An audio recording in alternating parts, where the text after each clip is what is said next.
Good evening, Mayor. It's 5:30. Are you ready to begin? Yes, we are. Recording in progress. Good evening and welcome to the regular meeting of the Petaluma City Council and Petaluma Community Development Successor Agency for Monday, June 19th. May we have a roll call? Council members Barnacle, Here. Cater Thompson, Here. Healy, Here. Now, Here. Posake, Here. Shribs, Here. Mayor McDonald. Here. All members are present. Thank you very much. Tonight we have a closed session on our agenda, and I'd like to invite the City Attorney, Eric Danley, to announce the topics. Thank you, Mr. Mayor. Good evening, council members and members of the public and staff. The council will conduct two closed sessions tonight.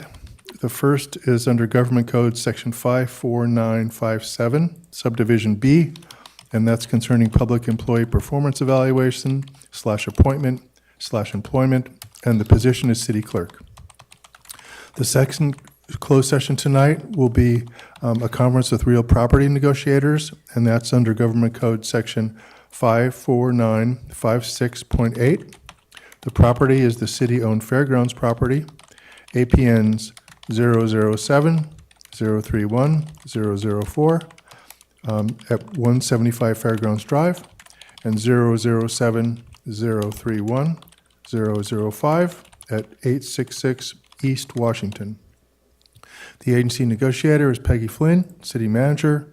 The negotiating parties are the 4th District Agricultural Association. Under negotiation are price and terms of payment and other terms of use of portions of the city-owned fairgrounds property for presentation of the Sonoma Marin Fair. And as a reminder, as I've been doing, closed sessions like these are not for negotiation between the negotiating parties. They're for the council to give direction to its negotiating representative, which is City Manager Peggy Flynn. Thank you. Thank you, and thank you for the clarification. Now I invite Council Member Now to make comment. And I will be recusing from the portion of the closed session that pertains to the fairgrounds, since I am an employee of Happy Hearts Preschool, which is on the fairgrounds property. So I guess I'll be leaving, and I'll see you in closed session. Thank you. Thank you. Let's see. So the public, we do have public comment on the item tonight. The public is invited to make comment on the closed session item. Public comment are limited to 3 minutes per person. I'd like to ask if we've received any comments online. Mayor, we did not receive any public comments on the closed session items prior to the meeting. Wonderful. And I'd like to ask the moderator to invite our Zoom audience for comments just regarding our closed sessions. Members of the public attending in person should bring their speaker cards to the clerk's desk if they have not already done so. Members of the public attending online who wish to speak to the closed session item should raise their virtual hand or press *9 if participating by phone. And Mayor, there are no members with their hands raised. Thank you very much. We do have one speaker card here in chamber, and I'd like to allow them to speak. That is Dwayne. You may now approach the podium and speak. Thank you very much. I'd like to start out positive with a statement that your clerk does a great job from whatever I've been involved there, so I can start out positive. To get to the negative side, of course, I read this, the fact that you're going to negotiations, and the Brown Act specifically allows for a discussion of the price in terms of payment. And that generally assumes that you're either buying or selling real estate, and you want to know whether you're going to carry a note on it or whether you're going to get all cash and what the price should be. In this case, we've got an interesting situation because it goes on to say, other terms of use of portions of city-owned fairgrounds. Now, those words are not included in the Brown Act. They're only price and terms of payment. That other terms, whatever that should be discussed right here in public in front of the people who have elected you. And any of the things of discussion other than something that gives unfair advantage to the other party. For example, if you were buying or selling real estate, you don't want your opposition to know what your best offer is. But when you're talking about whether or not the school, the Karen, whether they are included in this proposal, whether the other school there is included, whether the parkway is included, whether the playground, the play area is included, all of that information should be discussed right here in public session. I find nothing. And I enjoy reading this one. This is Kamala Harris's statement. Any of you can look it up. Kamala Harris's Attorney General's statement. It's 10-206. It's very specific about what you can discuss in private session. And everything else is to be discussed in public session. You can argue all you like as to whether the fairground should pay $1 or $50 or $1,000 a year. But as to what lands are included, property, that's all improper in the discussion. And I would leave you a copy of this, your attorney, here a copy of the Kamala Harris's report. I find it all right to comment that Kamala Harris is the one, basically because it seems like you would be negotiating with a group of people that all of them are outside of the city, except for maybe one or two, are all appointed by Republican governors. So I don't feel bad about bringing up the issue is that issue. What I would other than objecting to a closed session discussion of much of what seems to be you're headed towards, I would also like to propose that what we really should do is buy a piece of land up here in the flood zone north. Thank you for your comment. Your time has ended. Thank you. Thank you very much. And I have no other speaker cards in the House tonight. And so I'd like to close public comment and allow Councilmember Healy to comment. Yeah, thank you. I was going to ask the city attorney to respond to the public comment and let us know whether it's proper to, if the Brown Act exception for real property negotiations includes leasehold interests and negotiations around those. Thank you. It's quite clear that leasehold interests are permitted interests, and I think other realty interests and land interests are also permitted. And I'll just say, for purposes of time, I disagree with the comments of the speaker, and I can follow up on that if the council wishes. Thank you. Thank you very much for responding to that and asking. Can I actually append what the city Absolutely. attorney said, just for the speaker's benefit and for our community's benefit? All of our conversations and the things that have been going back and forth with the fairgrounds are posted on our website right now, both the proposal and our responses to date. So you can be up to speed on what's happening with the fairgrounds by going to our website. Thank you. And with the public comment period closed, we will now adjourn to closed session.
Good evening, Mayor. It is 6:30. Are you ready to begin?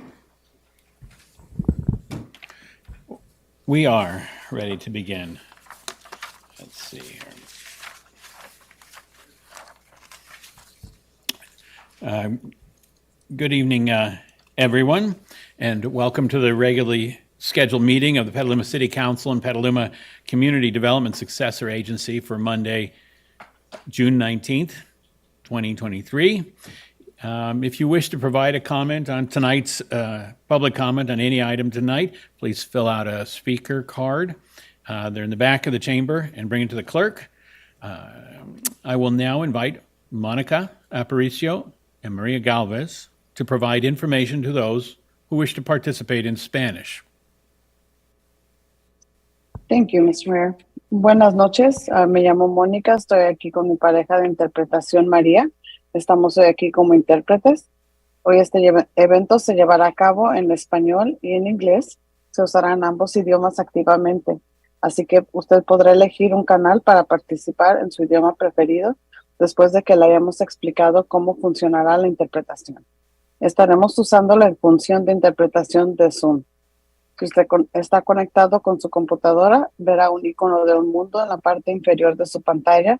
Si está conectado con su tableta o teléfono, pulse el más y verá un menú que incluye la opción de interpretación de idiomas. Para escuchar la interpretación, pulse el icono del mundo o interpretación de idiomas y a continuación elija su canal de idioma. Thank you. We're ready. Thank you very much. May we have a roll call this evening? Councilmembers Barnacle, Present. Cater Thompson, Present. Healy, Here? Now, Here. Posake, Here. Shribs. Here. Mayor McDonald. Here. All members are present. Thank you very much, and let's stand for a pledge of allegiance.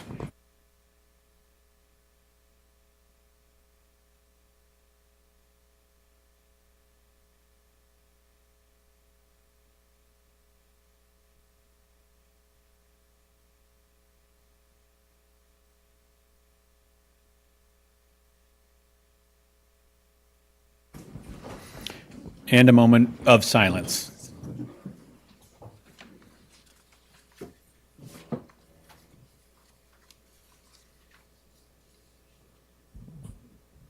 Thank you. Moving on to agenda changes and deletions tonight. Let's see, the business items on the agenda under public hearings and matter for consideration are going to be a little reordered. Item 12, the adjustments to the water rates, wastewater rates, will be discussed first due to printing schedules under our Prop 18 notices. Then we'll go to item 11, the mobile home park space rent stabilization.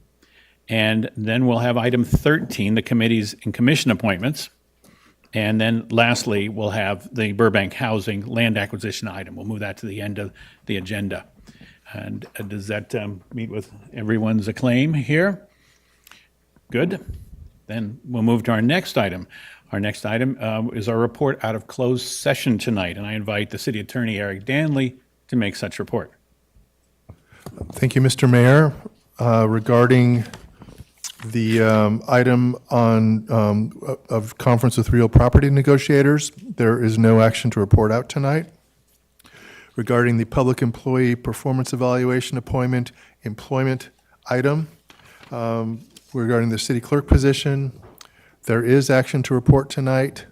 I'd like to report in accordance with Government Code Section 54957.1, Subdivision A, Paragraph 5, that our city clerk, Kendall Sawyer, has tendered her resignation as the city's city clerk, and the council has unanimously accepted that resignation.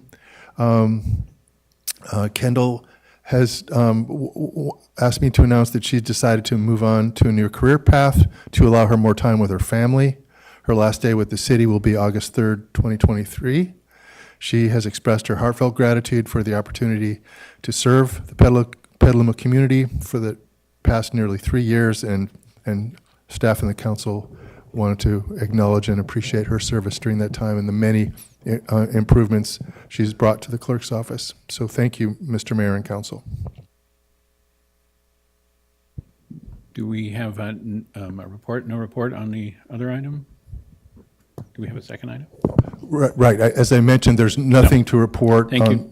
on the other item. Thank you. Appreciate that.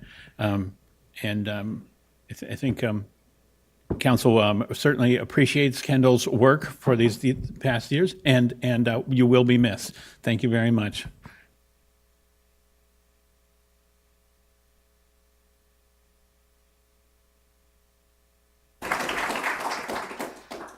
Now on to our proclamation for the evening, and it is regarding Juneteenth, and I'd like to invite Faith Ross to come forward, and our Vice Mayor will make the presentation while I read the proclamation.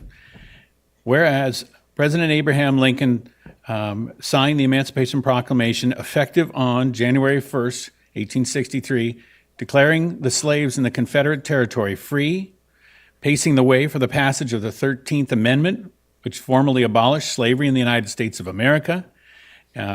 Whereas word about the signing of the Emancipation Proclamation was delayed to December 1865, and delayed some 2.5 years to June 19th, 1865, my apologies, in reaching authorities and African Americans in the South and Southwestern United States.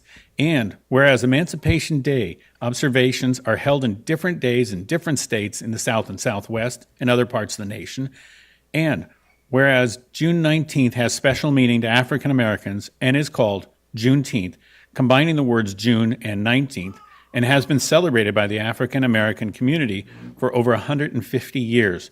And whereas Juneteenth marks our country's second Independence Day, and its historical legacy shows the value of never giving up hope in uncertain times. And therefore, be it resolved that I, Kevin McDonald, Mayor of Petaluma, along with members of the Petaluma City Council, do hereby declare June 19th, 2023 as Juneteenth in the city of Petaluma, and urge all residents to become more aware of the significance of this celebration in African American history and in the heritage of our nation and city.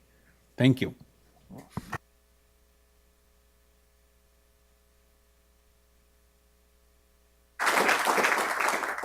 Thank you. Do I speak now? You are invited to speak. Thank you.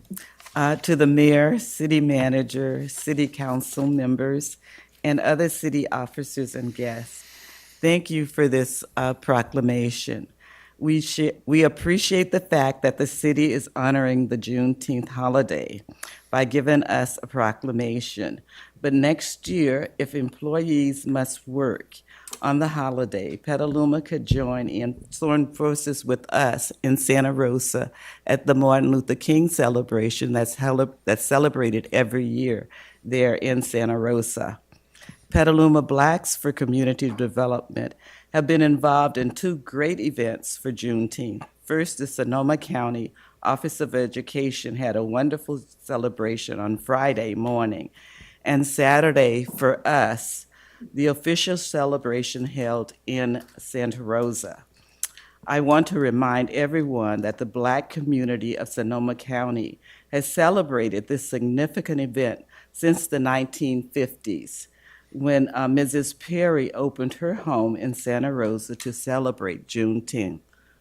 Her family will continue this tradition on June 24th of this month. Several years ago, I got a chance to visit Texas and see the spot where General Gordon Granger delivered the news to the people about the Emancipation Proclamation, almost 2.5 years after it was signed. The building has been torn down, but a plaque has been erected there. A statue has been placed in a different location with him holding his hand up, and the General's Order Number 3, which summarizes the famous document known as the Emancipation Proclamation. Today, I received a letter from the DNC, and I'd like to read it to you. It's really short, about a minute. It says, 158 years ago today, more than 2 years after the Emancipation Proclamation was issued, Union soldiers rode into Galveston, Texas, where they informed hundreds of thousands of enslaved African Americans that the Civil War was over. While delayed, they were finally granted freedom. Today, we commemorate this day as Juneteenth, which not only marks the liberation of enslaved people in America, but serves as a reminder of new beginnings and the possibility of hope for the future.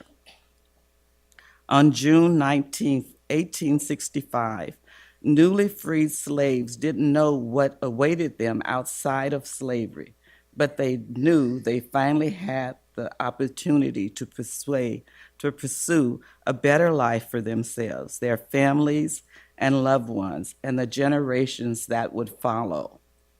Today, as the Black community continues to face immense trials and heartache, we recognize the meaningful progress we've made and move forward with the same hope our ancestors had as we continue our fight for a more perfect union. There is still a lot of work ahead of us, and many of the same barriers our ancestors faced remain. Systematic racism and white supremacy remain on top, widely accepted in our society and institutions. But deep down, we can and must still channel the hope of a better future and use that to drive our work to build a better America. And that sort of reminds me of our community organization, Petaluma Blacks for Community Development. And Gloria Robinson, our founder, is here tonight. Thank you.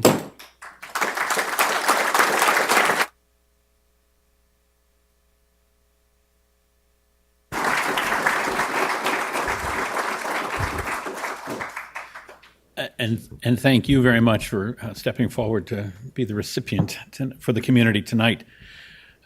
We now move to our presentations for the evening. And we have tonight a Petaluma Community Member commendations. And I'd like to invite our Fire Department Battalion Chief, Matt Martin, to come up and handle the presentation here. Good evening. Mr. Mayor, council members, city manager, community members in person and online.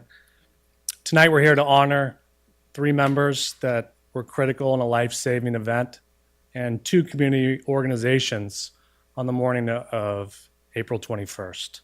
But first, I'd like to give you a couple statistics about cardiac arrest. Sudden cardiac arrest is the #1 leading cause of death in the United States. 92% of people that suffer cardiac arrest do not live. Bystander CPR, which is somebody who is trained in CPR that performs compressions on someone whose heart is stopped, essentially stops the clock by circulating oxygenated blood to the brain and the heart and allows critical time for the first responders to come and continue the resuscitation efforts. A person receiving heart hands only or bystander CPR is 3 times more likely to survive than someone who doesn't. So as you can see, bystander CPR is really important to our community, and it definitely helped in life-saving efforts that happened on the morning of April 21st. So what I'd like to do is I'd like to call all the members who are involved in this and then go over the events that happened on that morning. So first, our survivor, Mr. Ed Conroy. Will you please come up next to me?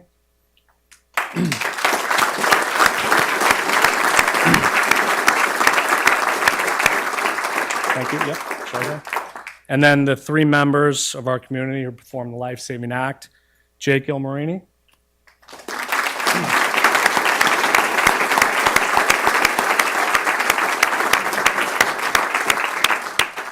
Ramon Velos,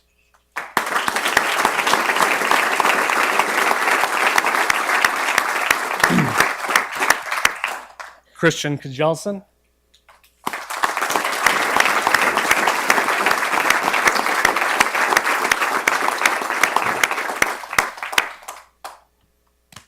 and then also we have some representatives from Cruising the Boulevard, John Fuhrer, and wife, Georgina.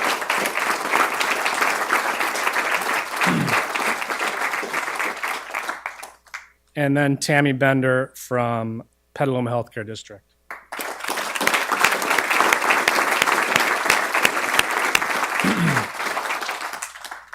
And the reason that we have Cruising the Boulevard and the Petaluma Healthcare District representatives up here is that Cruising the Boulevard has a program called Petaluma Save a Life, where they've donated over 100 AEDs, automated external defibrillators, to our community.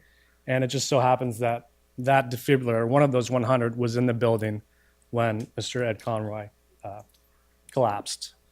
And then also Petaluma Healthcare District, they have a program called Heart Safe Community Program, where they teach bystander CPR, and they also service all of our AEDs throughout the city. Make sure that the batteries are working, the pads are still working, and that the battery is still good. So thank you. So to get into what happened that morning, we got the call at fire headquarters at 5:48 in the morning of a code blue, which means that somebody stopped breathing. But what was good news was that they stated that hands-only CPR had been started. So that's always a good sign for us. Mr. Conroy here was playing basketball with a group of other people at St. Vincent's High School, played for a few minutes when he collapsed to the ground. And then these three gentlemen performed some amazing life-saving efforts that brought him back to life. Jake Ilmarini immediately checked on him to check to see if he was breathing and had a pulse. He realized that he did not have a pulse, so he called for 911 and then called for CPR to begin, as well as calling for an AED. Ramon Velos, who is an ER technician, immediately started hands-only CPR, and Christian Kjelsen, with the help of some others in the gymnasium, grabbed the AED, placed the pads on Ed's chest, and then waited for it to state whether a shock was advised or not. And when a shock is advised, it means that the heart is not beating or it's quivering. So as a shock was advised, all three of them made sure that the patient was clear, everybody was away from them, and then Christian delivered the shock that essentially brought your heart back to a normal perfusing rhythm. So I can tell you, for being in this profession for close to 20 years, that it doesn't happen like this very often. By the time our ambulance and engine arrived, less than 4 minutes later, Ed was speaking, he was conscious, he was talking, and that's a miracle. So thank you guys once again. I just want to congratulate you.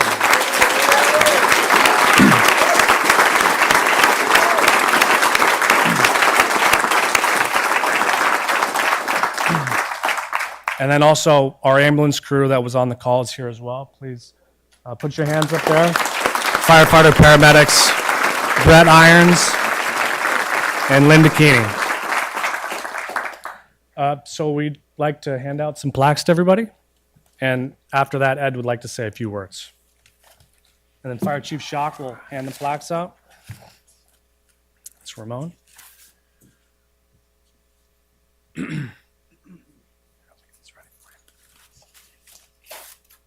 Petaluma Healthcare District, Tammy.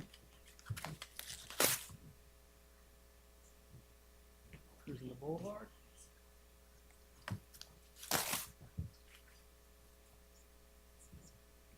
Christian.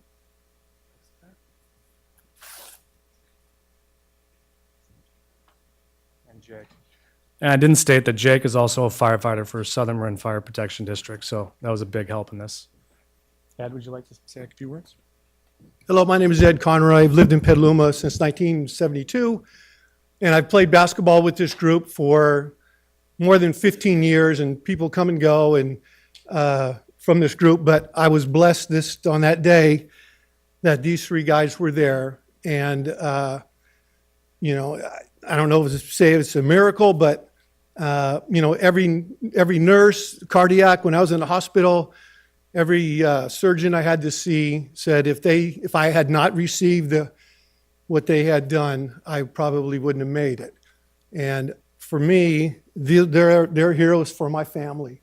My three daughters, my wife, my 5 sisters are all here, and there's some friends here too. But you guys are heroes to them. I know if I asked them, "Do you guys feel like heroes?" they'd probably say no, humbly, but they truly are for me. I wouldn't have been here on Father's Day this year if it wasn't for them. So I just want to say thank you. I know that's not enough, but I'm just going to tell you the next time I play basketball with you, I'm going to let you guys go by and score some easy baskets before I shut you down. All right. Thank you very much.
Thank you very much. That was an inspirational moment, and our gratitude to the community for that.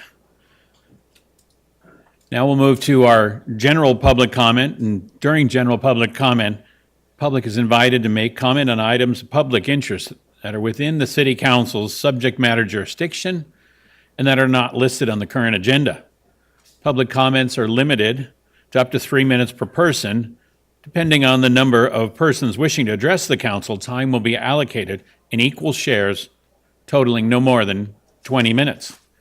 So I'd like to open general public comment and ask the city clerk if we have had comments come in online prior to the meeting. Mayor, yes, we received 8 general public comments prior to the meeting, which are posted online with the agenda packet. Thank you very much. And I'd like to ask our moderator to read the instructions and facilitate general public comments for those in chamber and on Zoom. Thank you, Mayor. At this time, I will start a 30-second clock for general public comment. Members of the public attending in person should bring their speaker cards to the clerk's desk if they have not already done so. Members of the public attending online should raise their virtual hand or press star 9 if participating by phone. Speakers are reminded to be respectful in their comments and that this meeting is being translated. Please pause between sentences for translation. A countdown will appear for the convenience of the speaker and viewers. Mayor, we currently have 6 hands raised. 6 hands raised in Zoom, and I have 2 speaker cards here. And so that will reduce us to 2 minutes per speaker tonight. And I'd like to start with those in council chamber and then move to Zoom. And our first speaker tonight would be Peter Cherneff, to be followed by Pete Gang. You may come forward and have your 2 minutes. Petaluma, greatest little city in the world. Juneteenth, 2023, I'll tell you a story, I promise it's true. Reparations are clearly overdue. Reparations unto the most severely abused and cursed. So let's begin initially unto earth first. Secondly, we most all agree it's high time for all to see, lest humanity remains hexed, that reparations unto earth's sentient beings or animal friends most certainly next. Water, earth, wind, and fire reparations, belonging to whose desire? Have you read the Gnostics, Enoch, and Essenes? Well, already then, you know who empowers those deceiving fiends. Meanwhile, more and more Petaluma gardens be growing, so too the meters on the water that's flowing. Almighty delivers what's been planned, Almighty indeed in full command. Almighty see, Almighty be, Almighty fulfills true prophecy, always being in the present, the future, and hereafter. Truly, truly hardcore love, truth, and laughter. To great spirits loving applause and uniting California activists supporting each other's cause. Getting off the fence, freeze framing those increasing rents. The Black Lives Youth at Oakland Bridge they froze. A migrant march struck Golden Gate Bridge as that moment they too arose. Who be among the most beautiful, powerful youth around San Francisco gay? I got a feeling corruption soon be dealing with the LBGT gay, along with the most activated activist in the world to see, be the warriors based in Berkeley, known as DXE. Who among us be weary of all this crime? Ready, set, flow, it's party time. And so, I had one more little line here. What was that, since I got a couple more seconds, about Harry Belafonte most often clearly did say he responded and respected and supported brother MLK as surely as Juneteenth be relevant. Young activists, no longer be ye hesitant. It's a beautiful day, it's a beautiful evening, and I appreciate the beautiful smiles. Thank you very much. Thank you. And next speaker will be Pete Gang. Thank you, Mayor McDonald. My name is Pete Gang. I hope it's okay if I say these remarks in prose. This is about a matter that affects all of us, about our transportation network. I just wanted to give a short update on City Thread, a group of transportation mobility consultants that my group, Safe Streets Petaluma, helped bring to the city of Petaluma. City Thread delivered their final report on May 30th. And following that report, they invited 2 members from each of the 9 cities that they worked with most recently to attend a gathering in Denver. The two members from each city they invited one city employee and one member of the community in order to emphasize the importance of the mutual role that the community and the city provide to each other. Their recommendation for what's not working in Petaluma with respect to our mobility networks, one is they said we don't now have a clear shared vision of what we want our streets to be 10 or 20 years into the future. And they also strongly recommended that we together assemble a coalition of everyone, of all of our community groups, so that we can all have input on formulating that vision.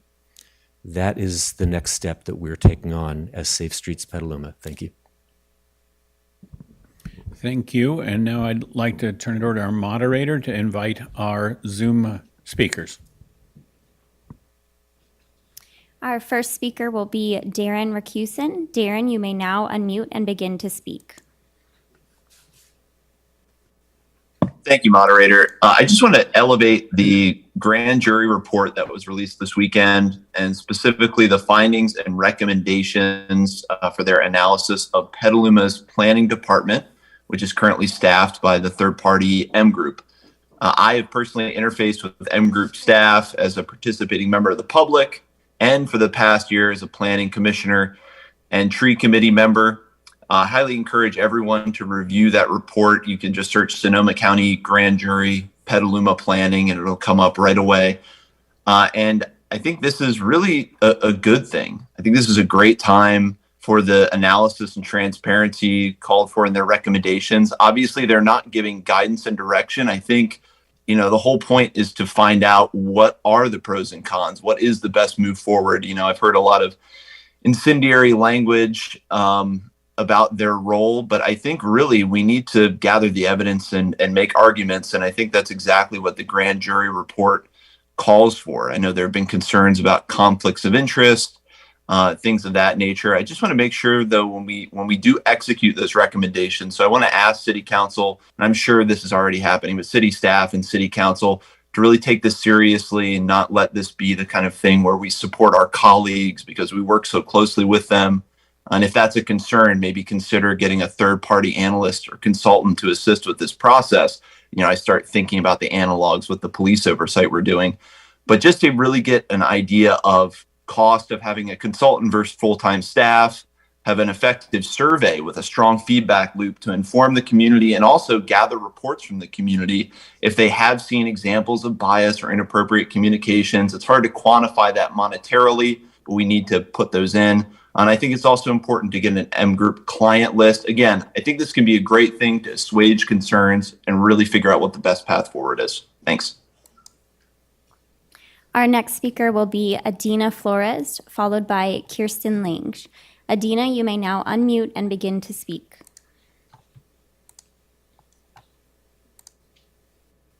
Good evening, Council. Just because you mentioned Ms. Lange, I'd like to know, I did try to address her at Juneteenth over the weekend, why she sent an email to my former employer, Santa Rosa City Schools. I was the executive assistant to the district, to the board and superintendent. I was illegally forced out as one of the largest whistleblowers in the state. I'd like to know why she emailed a blatant lie to my employer in an effort to get me fired. On that note, I'd like to take a moment to formally introduce myself. My name again is Adina Flores, and I am currently an investigative reporter for the California Globe. You're probably more familiar with my fiance, Shelby Pryor. Sonoma County Supervisor Gore filed a restraining order on him because he wants to keep me quiet due to the malfeasance I've brought forward. I've not had time to thoroughly vet this agenda. Regarding M Group, I'd like to confirm that Ms. Diana Gomez, former planning commissioner, did not play a role in these endeavors, as I find it a conflict that she is also the county counsel to the Sonoma County Board of Supervisors regarding code enforcement. And Ms. Kelly Abudara, the former code enforcement officer for the city of Santa Rosa, was arrested last year, yet the media refused to share this story. And I found it interesting that she shares a former residential address with Miss Virginia Rom, Supervisor Gore's grandma. I have concerns regarding the SMART train contracts with the city of Petaluma. Cornerstone Properties of Petaluma purchased one of SMART's vacant lots, which had multiple issues with easements and what have you for over a decade. Mr. Darius Anderson, owner of the PD and All Major Media, was the lobbyist for SMART at the same time that Cornerstone approved this contract, and his business partner, former Congressman Doug Bosco, was counsel to Cornerstone. That's a huge conflict. Currently, Mr. Bosco, Santa Rosa Council Member Rogers, Supervisor Corsi, and of course, Mr. Anderson are under investigation with the Fair Political Practices Commission. Thank you. Our next speaker will be Kirsten Lange, followed by M. Sullivan. Kirsten, you may now unmute and begin to speak.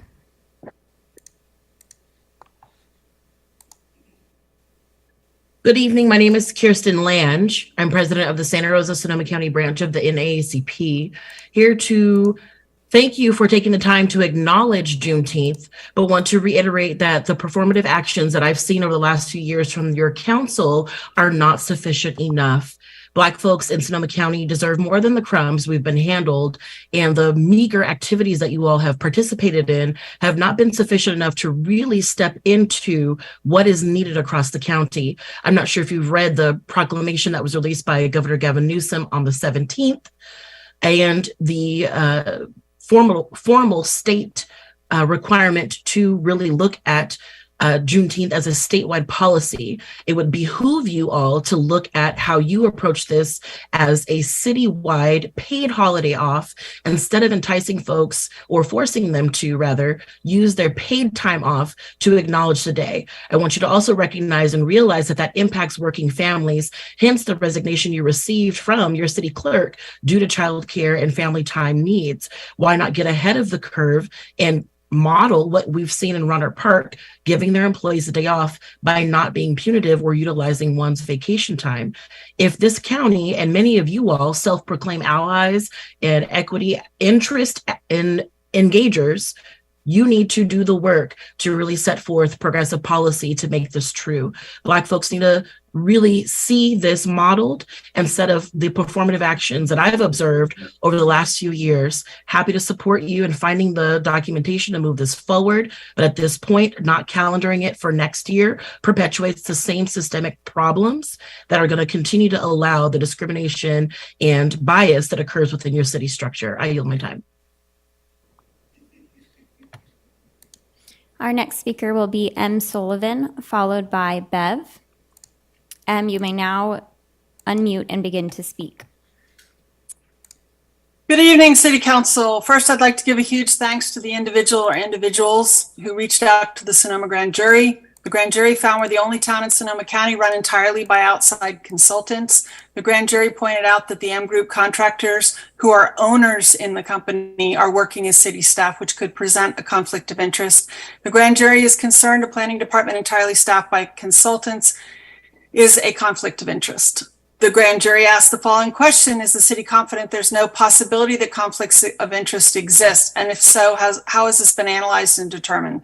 The Grand Jury specifically asked our city, why is there no formal and discoverable process for the city manager to evaluate M Group performance? That, quote, the city of Petaluma has continued to contract with M Group for the past 14 years and has failed to conduct a formal performance review, cost benefit analysis, or to determine if the level of cost can be improved.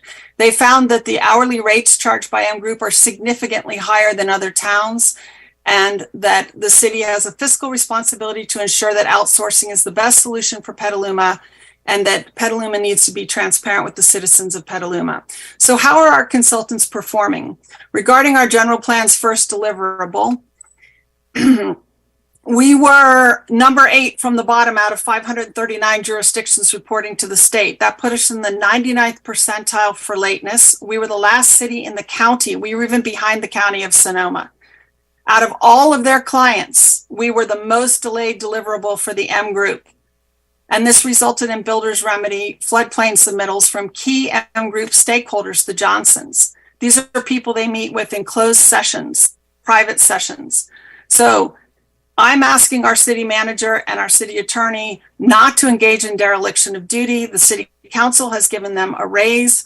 Please make these people do their job and account for. Thank you for your comment. Your time has ended. Our next speaker will be Bev, followed by Susan Kirks. Bev, you may now unmute and begin to speak. Thank you. I'm looking at this tremendous opportunity that is before the city council now, which was probably came out of this grand jury report. And the opportunity is to take into the hands of the people of Petaluma control of our planning department. I know it is difficult to be a city council member when and have a staff that works with certain issues and tells you what to believe about those issues. But it is your duty to find out for yourself. And I'm sad that this relationship with the M Group has been allowed to continue without any oversight. And it makes me wonder, what is the relationship here? Are they employees? Are they contractors? Are they friends? Are they buddies? It is hard to understand why there has not been sufficient oversight. So I hope that the city council will take this opportunity to look at the relationship with the M Group and make it right and be working for the people of the city of Petaluma, not the contractors, not the businesses, not the developers, but for the people who live here. Because I feel like we have meetings where everyone says what they think and then they get ignored. So I'm hoping you will take this opportunity to institute real democracy. Thank you. Our next speaker will be Susan Kirks, followed by Callum Weeks. Susan, you may now unmute and begin to speak.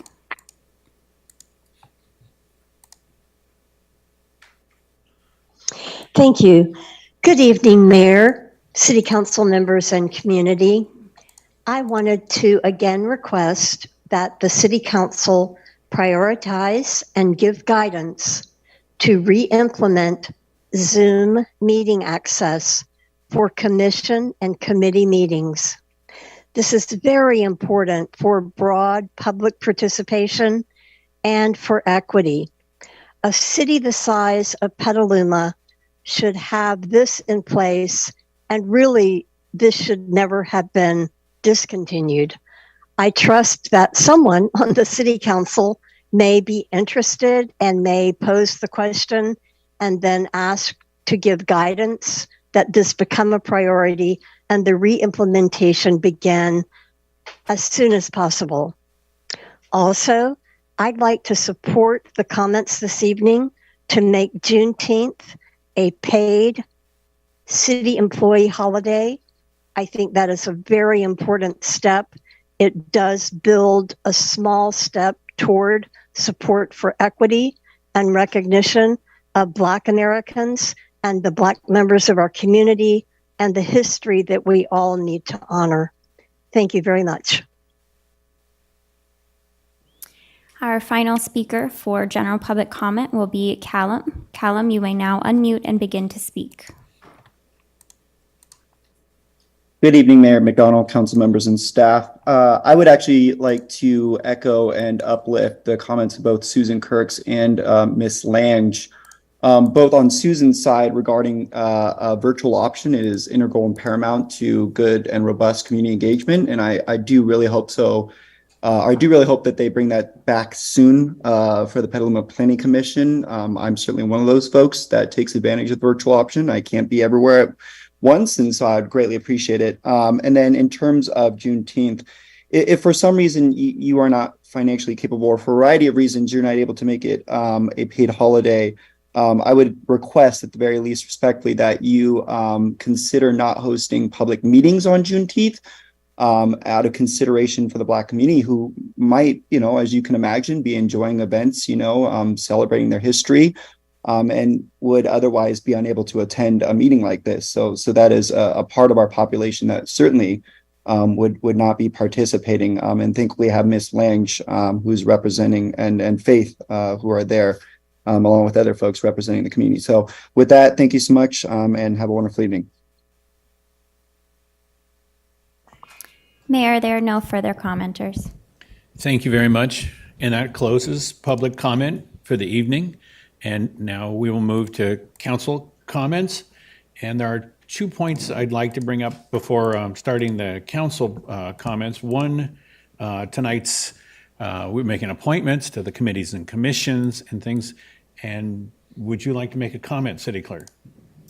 Yes, thank you, Mayor. I've asked the city council members and yourself to provide me either in writing or by email your preliminary recommendations for who you'd like to appoint. We'll discuss that later on the agenda, but it helps me kind of tabulate and prepare for that discussion when it comes about. So at this time, if you've not yet provided me, if you could provide me your preliminary recommendations for appointments. Thank you very much.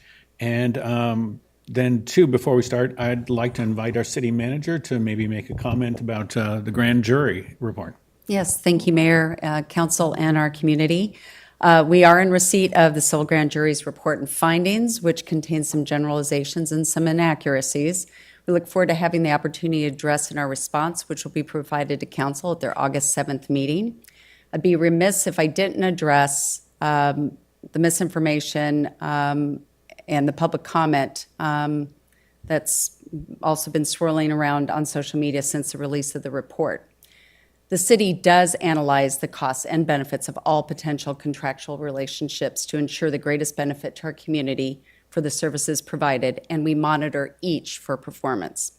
That is our fiduciary responsibility, and we demonstrate that on a daily basis. In 2021, again, staff analyzed the cost of bringing an in-house planning department with fully loaded costs of city employees, which includes salaries, benefits, and pensions. And again, it was evident that contracting with the M Group is the most cost-effective solution. This doesn't begin to address our ability to utilize the M Group's team of specialists in key areas of community and council interest. While some may not agree with the development projects that are approved in our city, it is not due to the fact that we contract with the M Group that those projects were approved. All land use policy decisions are ultimately made by the City Council. The City Council as a body is accountable to the Petaluma voters regarding the City Council's decisions on land use, regulations, and decisions on development projects. Of note, those decisions and policies have played a leadership role in Sonoma County and our nation on topics like electrification, visitability, new gas stations, prohibiting new gas stations, affordable housing, and housing for our Petaluma residents. The city executive team, including myself, the city manager, community development director, and city attorney, in partnership with our M Group colleagues, are responsible for the preparation of city council regulations for city council deliberation and action, as well as the preparation of project and environmental review materials for council deliberation regarding development entitlements. Finally, while we are very appreciative of the civil grand jury's service, and while the city is under no obligation to act on the findings of those of the report, we will be responding in the allotted time frame and look forward to that opportunity to set the record straight and address any areas of community concern. Thank you, Mayor. Thank you. Now, for council comments, I'd like to start with Councilmember Shribs. Mayor, if I may interject just briefly, we are getting a comment from our translators. If everybody could please slow down this evening and pause after each sentence to allow for translation. Thank you. Thank you. I have nothing to report in the last 2 weeks, no meetings. Well, thank you. That was slow and okay. Councilmember Cater Thompson. Thanks, John. First of all, I want to talk about Juneteenth And tonight, we're going to be determining next year's holidays for employees. And I will be talking about adding June 10th onto it. I'm not sure what that process is because it's not on for this coming year. But I just feel as though when I'm looking at our list, I feel as though there is some movement that we could actually maybe exchange a holiday for this particular holiday. And I think it's really important that we acknowledge, just as a country, we've had 400 years of slavery. We're going kind of backwards in our government, trying to determine who can vote and who can't if we're watching what's happening in other states. And I think that Petaluma can do a lot better, and I think the entire United States can do a lot better bringing everybody together to make sure that we have all of the same rights. And at this point, that is, there's a lot of concern about our future. And just as a woman, the future of women also, making sure that we have our rights, but we need to look at other people also in our community. And with that, I want to talk about the grand jury report, which I just want to kind of give it a little explanation. I appreciate the report, and I appreciate that we're going to be responding back to it. But sometimes when you talk about in-house versus consultants, the city of Petaluma in 2008, I believe, basically let go of the entire planning department because we didn't have the funds. And so the way that worked best was to hire the M Group. I prefer to have a hybrid model, which is that we have our own employees, which is now happening. We're hiring new people for the planning department, and I think that's very important. But I also want to point out that when the Target shopping center was approved, we had all in-house employees. And that was approved. And then we have the Deer Creek, and that was consultants. And so the city just doesn't stop. And the process was the same. I had a lot of questions about the Target site, and I had a lot of questions about the Deer Creek site. Deer Creek, like Target, is not pedestrian oriented. And Deer Creek, it was all retail. And with the change of retail, now there's housing being built on that site. And it's being built in an area that is not pedestrian friendly. And so it's really important that we when we determine projects, that we don't blame city staff for projects. It is on the council because we are the final vote, and it is our responsibility when we don't look into the future, such as Deer Creek, knowing that it is pedestrian oriented, and we're having to retrofit that. And same with the Target Center. We have a lot of vacant spaces. And with that, I also want to talk about this last weekend. I was at the Arts Center, and this was led by Maggie Parr, who works for the Arts Center, and there was an event for Chicano lowriders. And it was actually pretty exciting. And the most exciting thing was learning about meeting new people, people that I usually don't connect with, and hearing their stories, but also understanding that all of these cars are extremely expensive. They retrofit them like it's engineering for the cars to go up and down. And but the other part that was really great was listening to parents talking about, yeah, my kid's coming home for college for the summer. I mean, we can't just look at somebody and make an assumption of what somebody, by the color of their skin, or just assumptions, because I enjoyed myself very much in meeting new people. I do a radio show on Friday, and they were on our show on Friday, so I actually had a real connection. And with that, I just want to say, as far as Ed Conroy, that was so great what happened, that he was revived, and I think his father was our neighbor. His father and his mother were our across the street neighbors, and it's a fantastic family, and I'm just so happy for them that Ed Jr. is here. Thank you. Councilmember Now. Yes, thank you. I think in regards to the Juneteenth off script here, the city manager has answered an email that I read. So you might want to talk about what the future of the city is and what we're doing about the Juneteenth.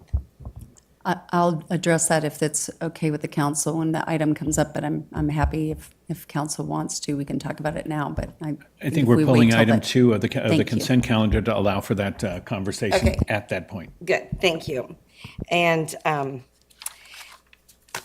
the last 2 weeks has been full of retirements and graduations, but I want to remind everybody that the Sonoma Marin Fair opens on Wednesday and runs through Sunday this week. The Ugly Dog Contest, which is on Friday, gets national attention for Petaluma. So it's very exciting. And I came with some poster from the Argus Courier last week. There is the 4th of July information. There's a little QR code. If you put your phone up to it, it goes right to the city website that locates a map to where the best location in Petaluma is to see the fireworks display, which is going to be back to our traditional fireworks. I want to thank the Parks and Recs Department for doing this survey to the community, and we got their input on what the community wanted to see for 4th of July, and they all wanted the traditional fireworks. So we listened to the public, and the city is delivering. Also on the 4th of July in Petaluma at the museum will be our traditional bell ringing, which started with Helen Putnam when she was mayor. And it starts at 10:15. The public's all invited to come and strike the bell. They do it at 10:15 to correspond with when they do it on the East Coast. So we all do it at the same time. July is jam-packed full of events. So I'll go slowly. Saturday, July 8th, is Bands on the Basin downtown at 1 p.m. Sunday, July 9th, is the Art and Garden Festival downtown. Saturday, July 15th, is the Petaluma Airport Display Day. July 22nd and 23rd, Saturday and Sunday, is the Rivertown Revival. And July 27th through the 29th is our downtown sidewalk sales. And July 29th is our Petaluma Music Festival. So as a liaison to the Airport Commission and to the Downtown Association, that's my report. Thank you. Hope to see you at all the events. Thank you very much. Council Member Pozake. Thank you, Mayor. I had several homelessness continuum of care, that's the County Homeless Board meeting, over the past 2 weeks. And we're about to, nearer to the end of this month, finalize allocations of close to $15 million worth of funding for nonprofits who serve homeless folks in the county. I put that out there first to say that it also has some good news about what that's doing to our homeless numbers in the county. You may or may not know that at the end of January, that we do a homeless count we skipped 1 year, I think, during COVID, but every year in general, we're required by HUD to do it every 2 years, but we've elected to do it almost every year. And our homeless count total is down 22% from last year when it was up 5%. And especially it's down 38% in terms of unsheltered homelessness. These are the folks on the street. Sheltered homelessness is up somewhat because some of those folks that were on the street are now being sheltered. Several reasons for this. One is that we have more beds for homeless folks, both emergency shelter beds and permanent supportive housing units. We also have had the Board of Supervisors contributing to the funding available, and we've negotiated with some of the other county organizations, or city and county, to have increased access to housing vouchers for these folks. So I think that's generally good news, and happy to present that tonight. In terms of, gosh, we're getting off base a little bit here maybe, but I support whatever we do to improve celebration of Juneteenth. And this stimulated me to, I might as well make a warning, that I'd like to bring to us a resolution to support reparations in the state and federal government levels. Thank you. Thank you. Councilmember Healy. Thank you. On the subject of the Ugly Dog Contest, this year's contestants are even more ugly than usual, so it ought to be a lot of fun. I'll reserve my comment on holidays until we get to item 2 on the agenda, because I believe that's being pulled off of the consent calendar. And just very briefly on the planning issue, I'm the only member of this council that was on the council in 2008 when the decision was made to fire our planning employees. And that was because, as the city manager mentioned, our reserves had been drained down to pocket change at that point, and there were a series of other things aside from the planning staff, that a series of folks other than them that were let go. But it was due to the extreme financial crisis the city was in the Great Recession. I actually voted no on firing our planning department. We're no longer in a financial crisis, and I look forward to this conversation coming back in the future. Last Thursday was busy. Most of the council was at the grand opening for the Home to Suites Hotel at the north end of Petaluma, the extended stay hotel. And that's been under construction for some time now, and I know people have seen it because it's very visible from 101.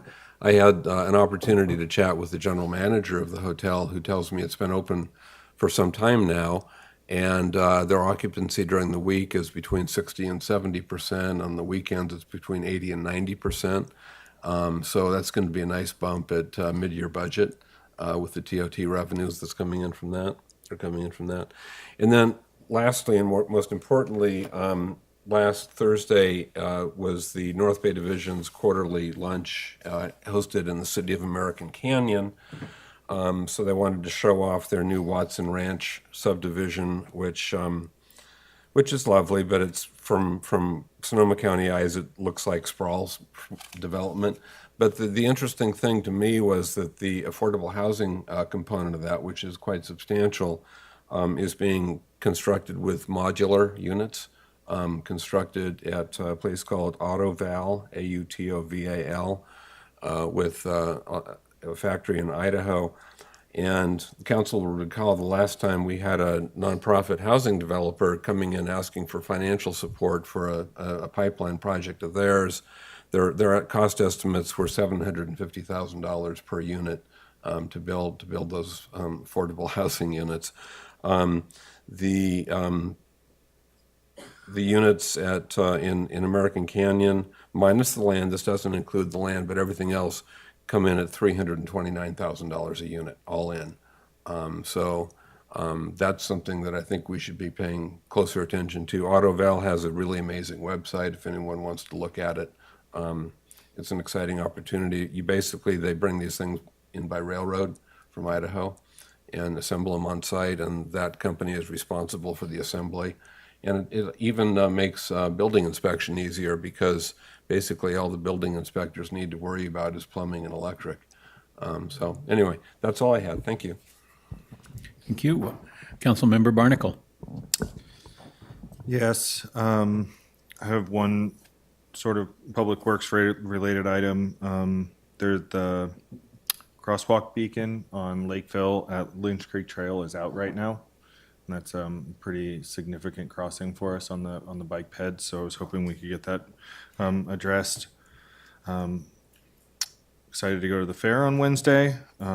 Big thank you to Petaluma Blacks for Community Development for all that they do in our community. And yeah, the story that was told about Ed Conroy's life was moving. So that's all I have. Thank you. Thank you. I have a couple of items. I do want to commend Councilmember Posake's continued serious efforts at the continuum of care. it's really yielding results in our homelessness programs. And I'd also like to thank staff for all the efforts finding funds for this. We just were awarded grants in excess of $300,000 for one of our programs, and also COTS was awarded $750,000 and more for continued efforts there. So we are making great efforts and successes in that field. I had the opportunity to join the graduation event for the leadership class in Petaluma, in which community members spend a day each month learning about every aspect of what it is to be Petaluma. This is a national concept to help people, local folks, be engaged and be ready to lead in their communities. As a graduation project, the group is providing and installing bicycle repair stations around the city. So thanks to the Chamber of Commerce for organizing this program. Also attended the mayors and councils meeting a week ago, and they introduced that the fire around the county, all fire jurisdictions are forming up to add a sales tax to help what we feel is serious need in the fire prevention area, and another potential measure that might be on next year's ballot regarding childcare. And so those are things to keep an eye on as we get into election season in the new year. Also, there's quite a bit of new art at Putnam Plaza that was installed. I hope everybody gets a chance to see the new pub coming out through our public arts committee's efforts, and also potential other changes on Putnam Plaza. So stay tuned with park amenities there. The Library Advisory Board, which I sit on, sent us out notes regarding drag story time, and to quote their press releases, as a key aspect of our commitment to diversity, equity, and inclusion, the library is offering story times this summer that feature drag performers. They are receiving mixed feedback. Many people are excited and grateful that we're celebrating diversity and the freedom to read. Some feel strongly opposed. Ending a quote and saying, "We, the city and the council, talk about standing with or speaking out. For me, this was that time. It's important to show that Petaluma respects diversity and respects all its people. I want to give credit to all those counter-protesters who stood up for inclusion of all folks. It was good to see other council members there too who were attending. They were standing for inclusion. And yes, my grandson and I had a very good time at story time." So that would be my comments for this evening. I'd like to pass it to the city manager for comments. I have no further comments tonight. Thank you. Thank you. Moving us on to the consent calendar. And we've had a request from council to remove item 2. We'll pull that off and treat that separately after consent calendar. Are there any other requests from council members? Seeing none, I'd like to invite the public to have a general public comment on the consent calendar, which is the items 1 through 9, excluding item 2. And the public is invited to make these comments, and they're limited to 3 minutes per person, and a card should be brought forward. I'd like to ask the city clerk if we have any comments prior to the meeting. Mayor, we did not receive any comments on the consent calendar prior to the meeting. Thank you very much. I'd like to invite our moderator to run our Zoom invitation. Thank you, Mayor. Members of the public attending in person should bring their speaker cards to the clerk's desk if they have not already done so. Members of the public attending online who wish to speak to an item on the consent calendar should raise their virtual hand or press *9 if participating by phone. Mayor, we currently have 2 hands raised. And I have no cards in here, so it's 3 minutes, and please allow the 2 speakers to speak. Our first speaker will be Asaya Gonzalez. Asaya, you may now unmute and begin to speak. Good evening, everyone. I won't take up much time. I actually don't have a comment on the consent calendar. I did try to raise my hand previously for general public comment, and for some reason, my hand kept getting put down. Isaiah, I'm sorry, I'm going to interrupt. This is public comment on the consent calendar, and if your comments are not related to the consent calendar, you're welcome to email them to the city clerk, and I'll share them with city council after the meeting. Thank you. Our next commenter will be Zaira. Zaira, you may now unmute and begin to speak. Hi, yes. So just to confirm, if we wanted to comment on item number 2, do I wait for it to come up since it was removed? I just wanted that quick clarification. That is correct. All right, then I will go ahead and wait till then. Thank you. And There are no further comments. thank you very much. And now bringing it back to council, Councilmember Healy. Yeah, I'd be happy to move item 1 and items 3 through 9. I'll second that. Then we have a motion by Healy and a second by Cater Thompson. Barnacle, Yes. Cater Thompson, Yes. Healy, Yes. Now, Yes. Posake, Yes. Shribs, Yes. McDonald. Yes. Motion passes unanimously. Thank you so much. And now moving to item 2. Let's see, this is resolution approving fixed and observed holidays for fiscal year 2023, 2024. And I'd like to open public, let's see, do we have any questions from council first? I'll just, or I'll go to public comment first, and we'll come back for all council comments. Good. So public comment on this item is now open. Do we have any comment prior to the meeting? Mayor, we did not receive any comments on this item prior to the meeting. Thanks so much. And I have no cards in-house, and so let's check with our Zoom audience. Mayor, we have 2 hands raised. Please proceed with the 3-minute limit. Our first speaker will be Zaira. Zaira, you may now unmute and begin to speak. Awesome. Thanks so much. So yes, I want to also put my support for Board President Joanna Pon, who made a comment about this in writing, as well as President of NAACP, Kirsten Lange. Again, Juneteenth is a chance for us to acknowledge that this country's foundations were built upon the unpaid labor of enslaved African Americans. And at the same time, I want to appreciate at least talking about reparations, because it should be Juneteenth and reparations, Juneteenth and ending police violence, Juneteenth and ending housing insecurity, and so forth, as well as we know, teach the truth about white supremacy in our country. So being able to, in support of a paid holiday for Juneteenth, and thank you, Councilmember Vice Mayor Thompson, for adding that. That's it for my comments. Have a great night. Thank you. Our next speaker will be Isaiah Gonzalez. Isaiah, you may now unmute and begin to speak. Good evening, everyone. My name is Isaiah Gonzalez. I just wanted to echo everything that was just said, as well as support the idea of Juneteenth being a paid city holiday.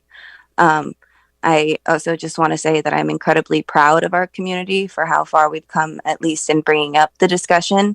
Having attended Petaluma High School from 2010 to 2014, I am sad to say that I don't recall it ever being brought up during our education of history, and that still feels pretty recent. So for the amount of progress that we've made, I'm excited, I'm proud, and I look forward to continuing to talk about this. Thank you.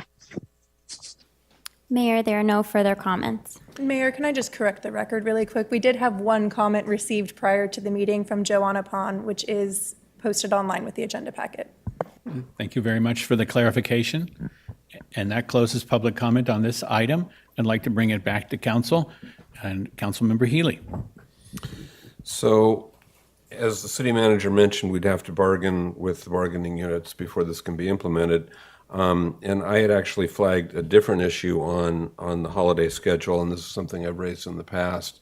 The other thing that we did about the time we fired the planning department was moved to a four-day work week on the rather dubious theory that that was going to be a cost-saving measure. I don't think it ever has been.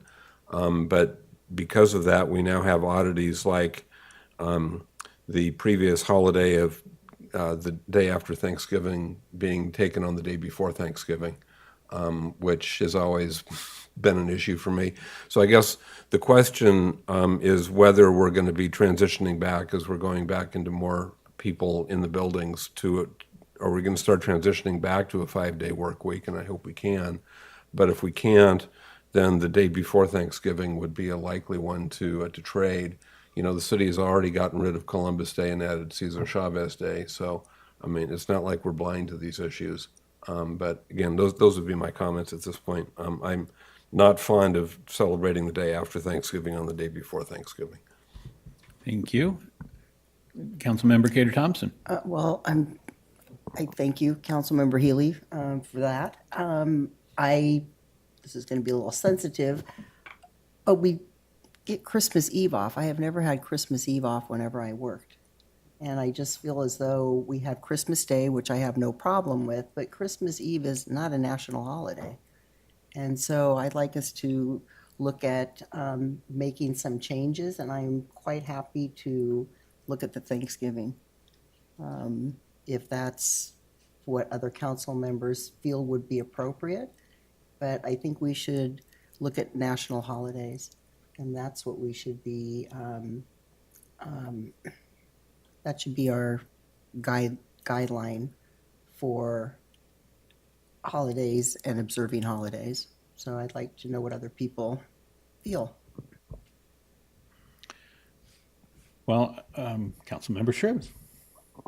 Okay, I'd just like to add in here, what is also missing, I know today is June 19th, and it's very important, and this is, we need to consider this issue. However, there's another issue that is, I consider even more important if we're going to celebrate or at least acknowledge, and that is the Indigenous peoples. We don't have an Indigenous Peoples Day. We have Thanksgiving, which either needs to be converted to Indigenous Peoples Day, or we need to find a new date for that. We do have a Martin Luther King Day, but we have a Cesar Chavez Day, but no Indigenous Peoples Day. And I think if we're going to do a holiday, that's the holiday we really need to thank the folks and celebrate, and reparations need to be made there, which is, to me, a more important even than this issue here, which is also very important. I think I totally agree with everything that's being said, but we also have to acknowledge the other one also. Thank you. I just want to recognize some of the public speakers tonight. I mean, I appreciate that they acknowledge that the city has done very good work on uplifting diversity, equity, and inclusion. I'm proud of how far we come, as the speaker said. There's many milestones we can document our efforts, but we need to consider this an opportunity. And I think what the council's done is provide a bit of feedback to staff as they enter labor negotiations and in general. And so with that, I'd like to ask for a motion for the calendar. I'll go ahead and make that motion. That's a motion by Cater Thompson I'll second. and a second by Now. Can we have a roll call vote? Can we have further discussion? We may have further discussion. Councilmember Healy. So I just wanted to make sure that staff has gotten the message that we'd like to see some movement on this going forward, and hope you can talk to the bargaining units and see what's achievable. Yes, Councilmember Healy, I think after the approval of this particular holiday schedule, we could use a process similar to when we did do the swap for Cesar Chavez Day. Go back with effectively like a side letter and work with our unions to see if they're amenable to that. Then also put a provision that that would not kick in until the following year's holiday schedule is approved by council, so that we are in full agreement with our bargaining units. And then when we bring the next year's schedule, it would be in sync with that newly negotiated schedule. But if we're a year out, it might be possible to accelerate that for the Juneteenth for the next year. Could we just make that something you try to achieve? I'd understand if you don't, but. I think, can I just, just my recommendation is, rather than spending the time, because it'll take some time to negotiate which holiday it is, I would suggest that if council's amenable, that we would just add the holiday, because it's not just that the staff will have the day off, it's also that we wouldn't have a council meeting on that date, which I heard from our community members that was really important, that we don't have a council meeting on that day.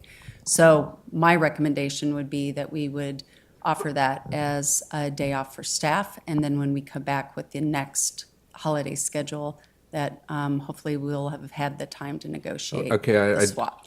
I appreciate that. That's kind of an interim solution, but I really think we need to be trading one for one here. Thank you. Yep. Councilmember K. Thompson, good. And so Councilmember Posick. It seems to me, I thought sometime in the past year or two, we had been speaking about, not about Juneteenth, but about substituting Indigenous Peoples' Day for Columbus Day. Was that? Oh, no, we took, we got rid of Columbus Day and replaced it with Cesar Okay, Chavez Day. okay. With his birthday. Okay, and last, I need the motion restated. I'm not sure exactly what the motion is. May we have the motion, please? Is it just to adopt the item as proposed? It is to adopt the item as proposed for this cycle, but in the meantime, we're going to go ahead and work on making changes. So June 19th is a holiday. Okay, and that's And I the- second. Yes, good. Now we're ready for a roll call vote. Barnacle, Aye. Cater Thompson, Aye. Healy, Yes? Now, Yes. Posake, Yes.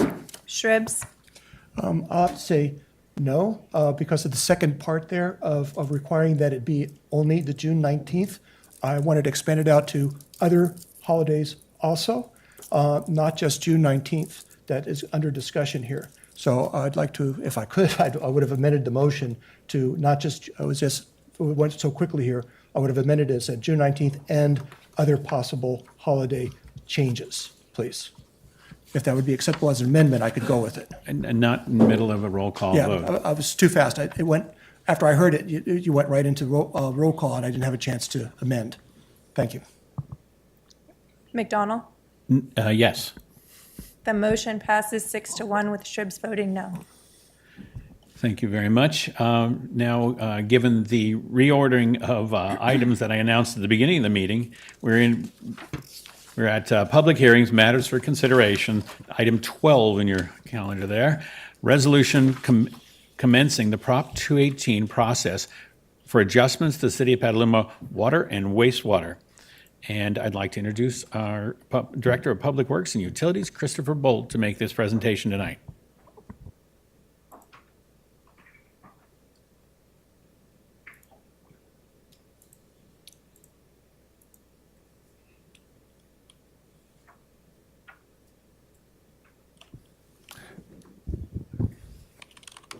Thank you very much, Mayor, council members, and members of the community. We're happy tonight to present an overview of our water and wastewater rate study, much of which you heard in May.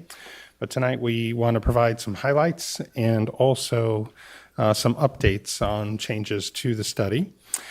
So tonight I'm joined by Brian Cochran, Assistant City Manager, who will assist with some of the presentation. Chelsea Thompson, our Deputy Director of Environmental Services, is on Zoom with us this evening to cover some of the content. And Alex Handlers, Principal with Bartle & Wells Associates, is with us this evening as well to help with questions at the end of the presentation. So an overview this evening, water and wastewater rates, rate study overview, financial challenges, projected rates and impacts, our low income assistance program, and our water conservation program, some highlights there. Our purpose this evening is twofold. One, we have presented as an attachment to tonight's item the draft report, the final report with recommendations for rate increases and the structures thereof. Secondly, we are seeking authorization this evening to move forward with what is called the Proposition 218 process, which is a 45-day notice. We want your authorization to move forward with mailing those out in order to hold public hearing on August 7th, where the final rate study will be considered and possibly adopted. So quick overview of our water and wastewater rates. The utilities are financially self-supporting enterprises, and the rates are the main source of funding besides grants and some other miscellaneous revenues to support these utilities. The city has historically provided strong financial management of their utilities via adoption of gradual annual rate increases, and the last rate study, as you may recall, was completed in 2017. And they're typically done in a 5-year cycle. Typical residential bills are in the middle of the range, as you'll see. And prior rate increases put water and sewer utilities on stronger financial footing than they otherwise would have been. And both utilities, as we discussed in May at our meeting, are facing increased costs for operations, and capital improvement project needs are very important to address aging infrastructure. And many of our facilities are approaching the end of their useful lives. The next slide here presents a water survey. We're going to skip over that. It's provided for information only because I provide a synopsis here shortly. These are wastewater for green, a similar sewer survey. And then here are the combined rates, water and sewer, blue with green, to show that Petaluma is in the middle of the pack, assuming 700 cubic feet monthly usage. Next slide, please. This is also provided for a typical single-family residential low-end user to show that Petaluma ranks near the bottom. Again, just provided for information. Next slide, please. So there are many components to the rate study. First of all, a 10-year water and sewer financial projection has been prepared by Alex and his firm. And these rate increases are phased in as gradually as possible to minimize annual impact on our customers. No modifications to the city's structure for water and sewer rates is proposed. In other words, we're carrying forward with the 2017 structure, and a new section, a section was actually added in the final report, section 2.12, to discuss the rate structure for the water side. We are developing optional new water shortage contingency plan rate adjustments. I want to emphasize the word optional, something Brian will touch on later. It just gives the council ability to enact adjustments to fees in the case of prolonged and severe droughts. And we've had a collaborative process with city staff and water and sewer enterprises. I just want to emphasize are in very good financial shape, but we do face some challenges. Next slide, please. And of those challenges, just a quick highlight, 3 of those. We know that our aging infrastructure needs improvements. And out of that, I won't go through each of those bullet points, but I will say that prioritization and pacing are critical. And also, as a side note, we have been very successful in garnering grant dollars to help keep our rates as low as possible in funding much of these capital expenditures. Secondly, the Sonoma County Water Agency wholesale water rate increases are increasing 9.4% effective here in a couple of weeks on July 1st. Those are passed through by our current rate structure, and they're projected to increase more over the next 5 years. So our rate study incorporates those anticipated increased costs. And thirdly, we keep up with cost of inflation. This is very important as we face inflationary increases with our operations and maintenance expenses.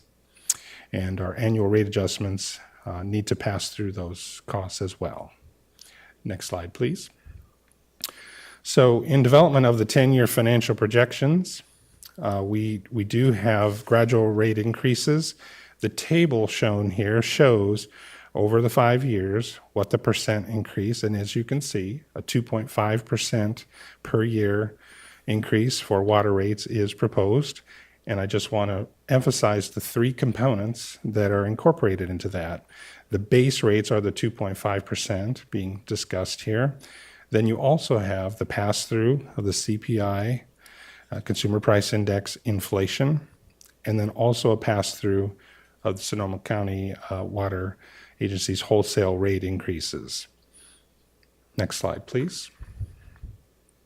This is provided for information and reference only.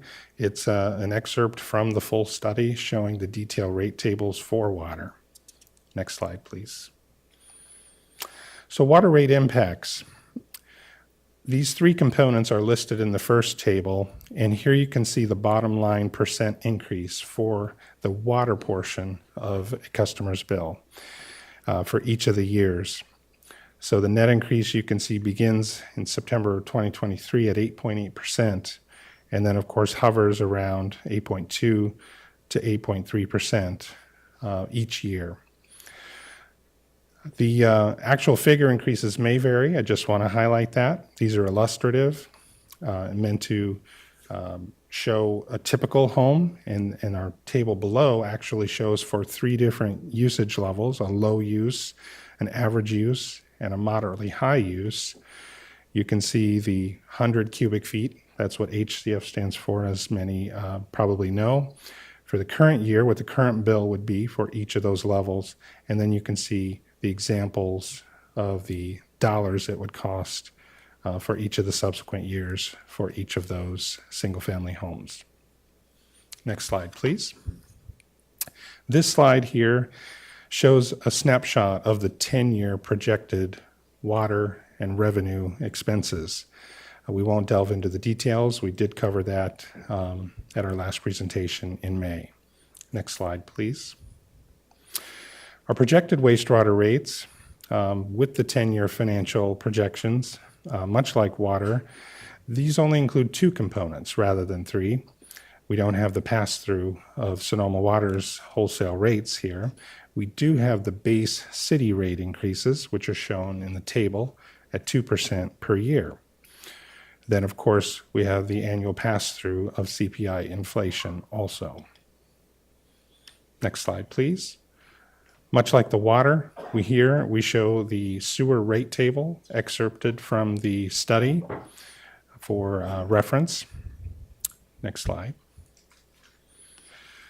And the impacts of the wastewater rates are summarized much like we did for water a moment ago, where we have the two components, the base city rate increases and the estimated inflation pass-throughs, to show that we're at 5.1% and then hovering more around 4.6 to 4.5% over the subsequent years. These are not, actual figures may vary, and we do, council, just like with water, you have the flexibility to implement rates lower than those authorized. The Proposition 218 process is intended to essentially set the maximum rates allowable. And the table below shows example bills for the wastewater component for low, average, and moderately high use homes. And you can see the dollar amounts estimated there. Next slide, please. This shows, much like we did with water a moment ago, the 10-year wastewater revenue and expense projections. And again, we covered those details in May. Next slide. This shows a combination of the water and sewer rate increases using the examples of the low typical use home and a moderately high use home. So you can see the totals for each of these categories listed in dollars for each of these homes to gauge so that people can see what they may have with the rating increases implemented. It's important to note, you can see in the footnotes here, that the total rate increases in percentage equates to approximately 6 to 6.5% per year, all told, combined with between water and sewer. And now I'll turn it over to Brian to review some of the elements that have been updated, starting with our water shortage contingency plan adjustments. Okay, thank you, Christopher. So I wanted to just touch on a couple of the topics that we either changed from the prior presentation back in May or that were the subject of significant council conversation or questions the last time around. So first wanted to touch a little bit more on the water shortage rate adjustments. So these are designed essentially to support the water and sewer enterprises in the time of a significant drought or another significant emergency water shortage, recognizing the fact that there may be some increased costs and decreased revenues during those times to be able to keep the enterprise stable. We've aligned these with the different levels of the water shortage contingency plan, so from level 1 to level 6, and we'll show those details on the next slide. The proposed adjustments, and this is really critical, I know Christopher mentioned it at the outset, but we just wanted to emphasize it. These adjustments are optional for the council, and they would be considered when we bring forward your future implementation. If there is a water shortage and we do need to implement one of the stages of our plan, we would then be bringing a recommendation to you whether or not we feel that there should be some authorization of these additional rate adjustments during the time of the shortage. So those are completely optional at the council's future discretion. They do not automatically kick in. And again, just like with our regular water and sewer rates, as Christopher mentioned, these would be maximums, and the city has the flexibility to implement at any level up to the maximum. And so really with the goal here with your action tonight as we begin the Prop 218 process is to authorize the council the flexibility to phase in these adjustments over time, while still giving you the ability to make those decisions in the future based upon the conditions on the ground at the time that the water shortage or water emergency occurs. If the council opted not to implement this with the Prop 218 notice, then there would be no ability to do so when those shortages actually occur in the future. So these are the levels with the different tiers of the contingency plan. I won't touch on these in detail. I believe Alex ran through these in some detail back in May, but just to give you a sense of how these kind of escalate through the different water shortage tiers. The rate adjustments, as you can see for water, are a bit higher, going from 8% up to 60%. For the different levels versus the wastewater adjustments, which are much more modest, between 5 and 20%.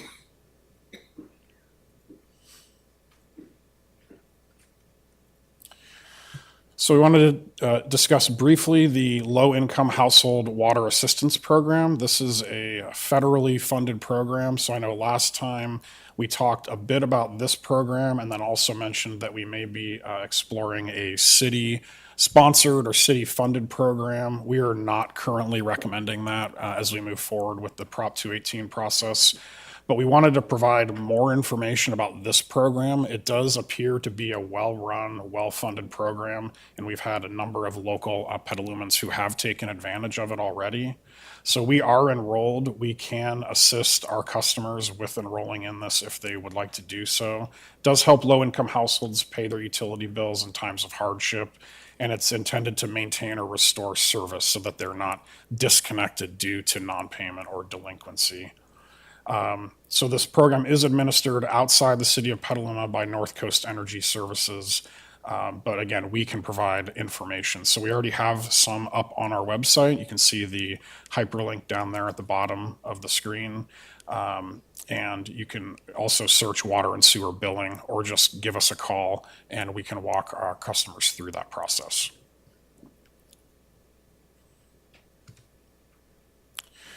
So I wanted to briefly let Chelsea Thompson talk through some of our water conservation programs. There were a number of questions from council back in May, so we wanted her to give you a little better feel for what the city currently does and some of the programs that we have in place. And Chelsea's there on Zoom. Thank you, Brian. So the city of Petaluma has a robust water conservation program that has seen over 11,000 water customers participate in since 2010. This year-round program offers rebates, free water use evaluations, free water savings devices, resources and tips, and more.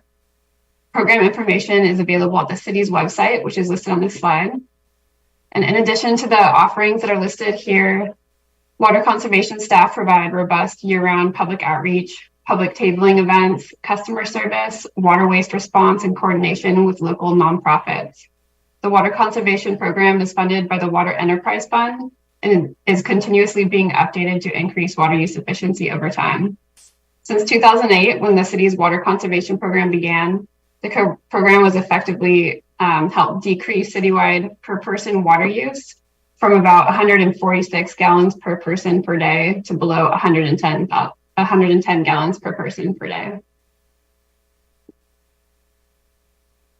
And I'll hand it back to Christopher. All right. Thank you, Chelsea. So just a few more slides here, kind of on next steps. So just to summarize, we're proposing the 2.5% base water rate increase, as well as continuing the practice of passing through the Sonoma County Water Agency wholesale rate increase, as well as an inflationary adjustment each year. Then on the wastewater side, we have a proposed 2% base city increase, and again, passing through a annual inflationary adjustment. And then we do have, as I spoke a moment ago, the water shortage contingency plan rate adjustments built in, authorizing the maximum level that they could be with future city council flexibility to implement those as needed during droughts or emergency conditions. So on next steps, we seek council direction tonight to move forward with the Prop 218 process. That would involve mailing a notice of proposed rates to all property owners and water and wastewater customers. We would be holding a public hearing at least 45 days after the notices are mailed, which for us would end up being on August 7th, 2023. And the rates at that August 7th hearing are subject to majority protest. So the city cannot take action to increase the rates as proposed if we receive more than 50% protests from the parcels that are subject to the new fees. And if adopted, the rates would become effective on September 1st of this year, and then we would go back to our normal July cycle in 2024. And then lastly, just wanted to give a flavor of the Prop 218 notice itself. So on the right-hand side, you can see the images of the first page of that Prop 218 notice, and we are going above and beyond kind of the minimal requirements for the noticing. So it will be sent to both property owners and customers of record if they don't happen to be the property owner. In addition to providing the required info, we also provide additional pieces of key information for our customers, such as information on how to provide a written protest, information on our water conservation programs, such as what Chelsea mentioned a minute ago, and then also information on the low-income household water assistance program. The cover sheet, as you can see, will be in both English and Spanish, and then we will also have links listed there so that the folks who may want to view it either in English or Spanish can access the entire 218 noticing on the city's website. And so with that, staff are available for questions, and we also have Alex with Bartle Wells, our rate consultant, if there are any questions for him. Thank you. Thank you very much. And I'll bring it up to council for any questions. Councilmember Shribs. Okay, two questions. Just to make sure that when you're saying that during the drought that you can increase the rates, but I want to hopefully make it clear that even though the rates will increase, the actual price of dollars per month, even though the rates increase, will probably be at or less than what they were paying prior to the drought. So we're not increasing the total monthly costs, we're just increasing the rates during those times. So you're saying that because folks are theoretically conserving water and using less during a drought, then there's a balancing there between the rate versus so the the total expectation bill. is you're not going to pay more per month total. Yeah, I though believe there's that's a rate. correct, but I would want to ask Alex if he's got any additional feedback on that question.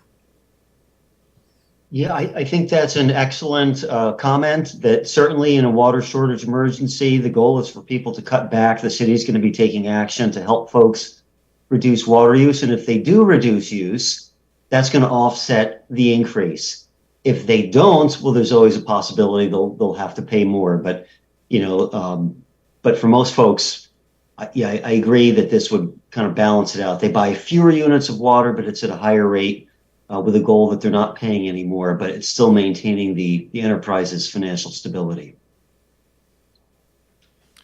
Good, thank you.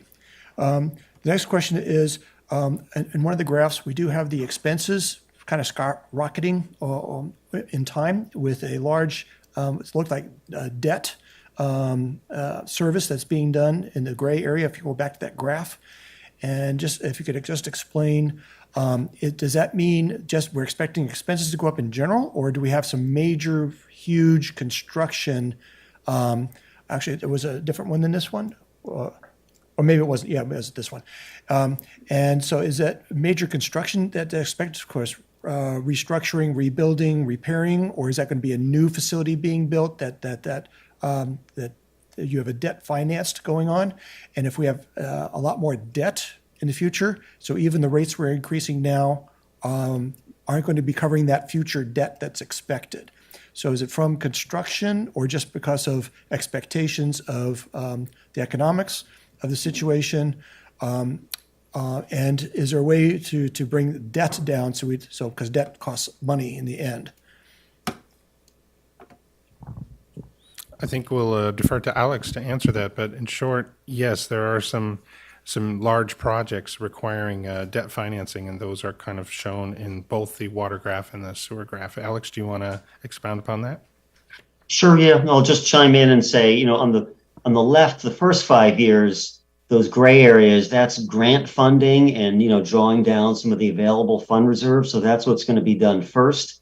And there is a possibility you might have to do a small debt issue in the first 5 years instead of, that helps you keep your rates a little bit lower. But you're right, with debt, you do have to also pay interest. Those blue bars in the outer 5 years, those are kind of hypothetical at this stage and were built into the financial projections just for kind of long-term planning purposes. They're not impacting the proposed rates over the first 5 years. And what that's assuming is, sometime after the next 5 years, from 5 to 10 years down the line, the city's latest round of treatment plan improvements are going to be, approaching the end of their useful life, and there may need to be some substantial investment in the plant. So we wanted to factor that into the financial projections. And, it would very likely mean if you have to do, lots of rebuilding of the treatment plant in future years, that you'd probably have to issue some substantial debt to do that. But the good news is that it doesn't mean your rates are going way up. It looked like all this was achievable, again, with kind of like the stay the course, the small, steady, gradual annual rate increases would get you there. And the third thing I'll point out is when you do, at which point you have to do some major future upgrades to the treatment plant, your outstanding state revolving fund loans are, they were refunded for savings a few years back, but there's a big reduction in your outstanding debt service in another 6-7 years down the line. So the anticipation is if you did have to issue new debt service, a lot of that would kind of, make up some of it would be offsetting the decrease in debt service that happens in these outer years. And then obviously it might need to go higher depending on the extent of it. So a lot of this outer stuff is hypothetical. The goal, at least coming from staff, was try to minimize the debt issuance. And, you're going to have to reevaluate after 5 years and adjust course. There's a possibility you might need future debt. But again, this is just kind of long-term future projections for current planning purposes.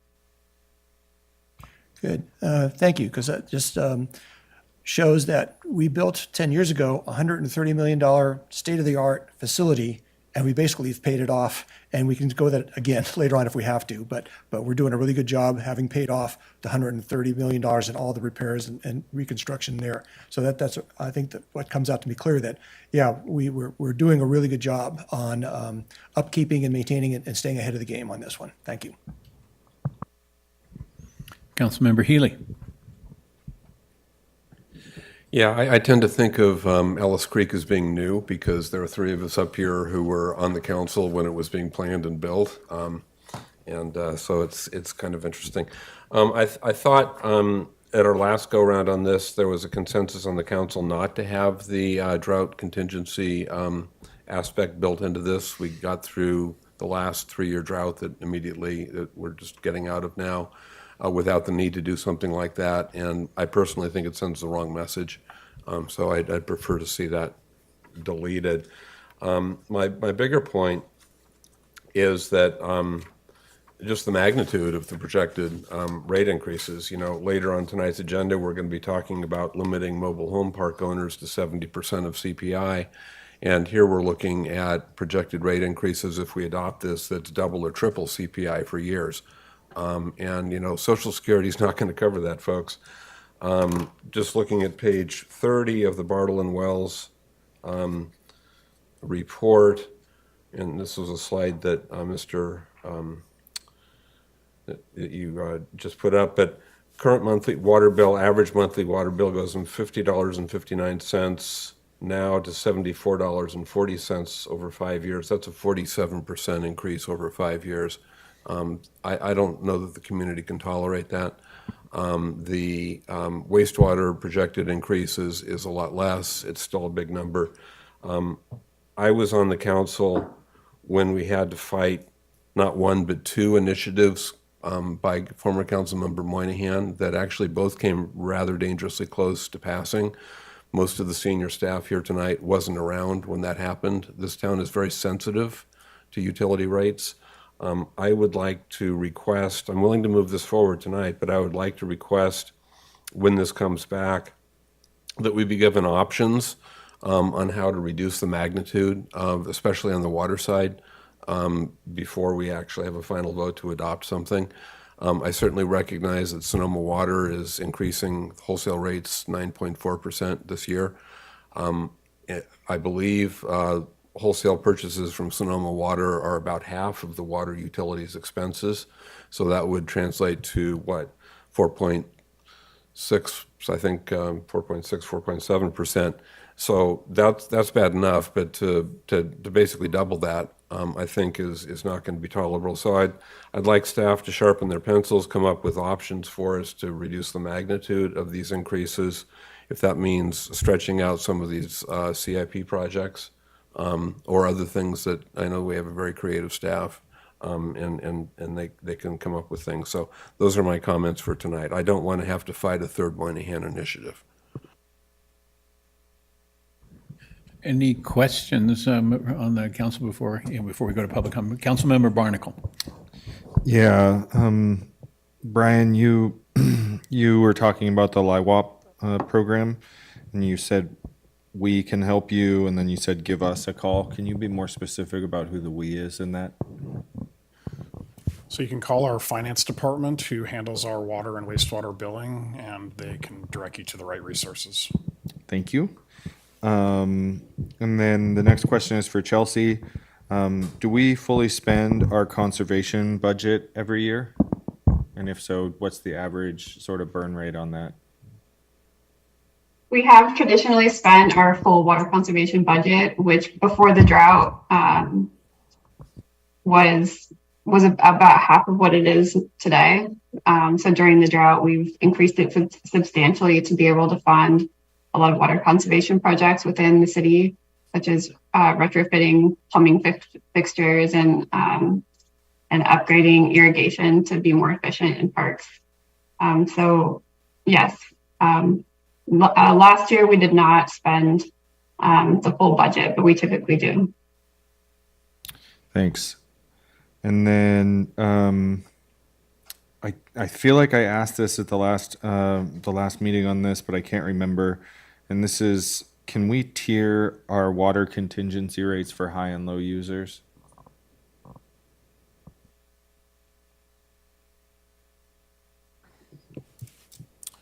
Alex, I'm not sure do you have another example of an agency that's done that? I think that starts to get complex, but.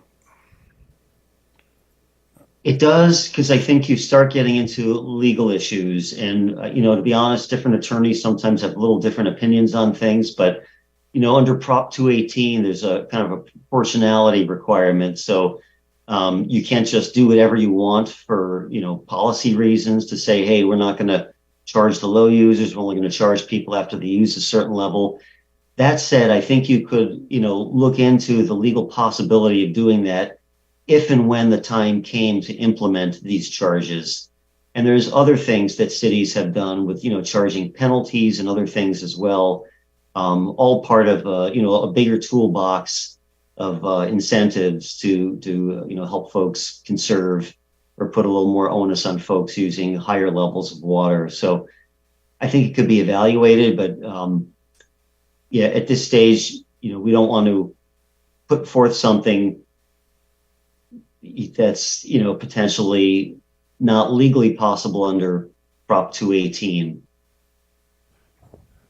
Thanks for that answer, Alex. And if I could add, Councilmember Barnacle and council members, Alex has prepared a very helpful discussion. I think it's on I think it ended up on page 35 of the final study, section 2.12, that shows the cost basis for the tiering in the rate structure that's being presented to the council for the volumetric, the volume-based or usage-based rates for residential customers. And what's important there, the Prop 218 requirement under the case law and the Constitution and the San Juan Capistrano case in particular is that we need to be able to show a cost basis. We need to justify, in other words, in terms of cost, charging more to customers who are using more water. And you can see that analysis in the report. And what it basically shows is what are called in the study extra capacity expenses, including water conservation program expenses, peak system delivery costs, because it's the peak uses that drive some of the distribution system and other costs. And those are what are applied to the customers at the increased tiers. So as Alex has noted, conceivably that logic could apply to the water shortage contingency rate adjustment structures, but it would be very hard, I think, for us to know that in advance so that we could do that on a cost basis, like the tiering that's being proposed currently in the regular structure. But since that has been proposed to be an option for the council that would be authorized consistent with Prop 218, because we'd be noticing it and only discretionary on the part of the council, it might never be invoked, or it might be invoked in ways that are reduced from what's been provided as options. That could certainly be addressed. And I guess I would add regarding that component of what's being presented tonight is, the council, or the staff heard the council disquiet, if you will, about having that be part of the component. But we've also seen in the news how some neighboring, at least one neighboring city has had to do significant layoffs because of the financial impact of not covering their water system costs during the time of mandatory usage reduction. So we felt it was important to at least provide an option for the council, should they wish at a later time or see the need at a later time to do that. I appreciate that. Thank you. Thank you.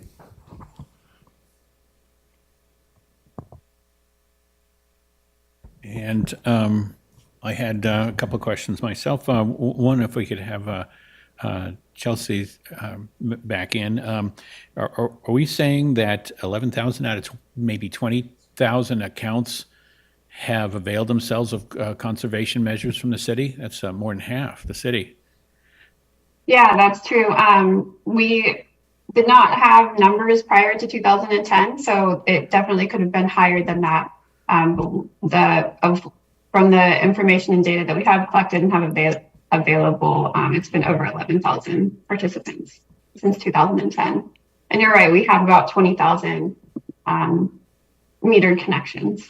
That's fabulous. And similarly, that the number dropped from 146 to 110 gallons per day. That's like a 1/3 drop in people's usage over that period. And I think elsewhere we saw that the city's actually using less water now than 20 years ago.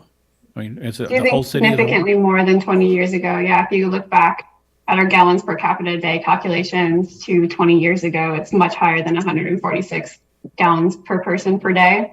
And I'll mention that that's citywide use divided by population. So it's not looking at just residential gallons, residential use, but it is a citywide use. So that factors in institutional commercial use into that gallons per day number.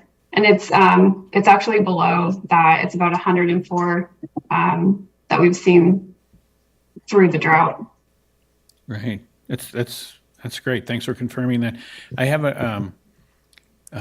a question on recycled water rates, but let me ask first: does the city bill itself, or meter and bill itself for its for the city's water use? It does, yes. All city connections are considered customers, and so they're all billed and charged the same amount as any other water customer.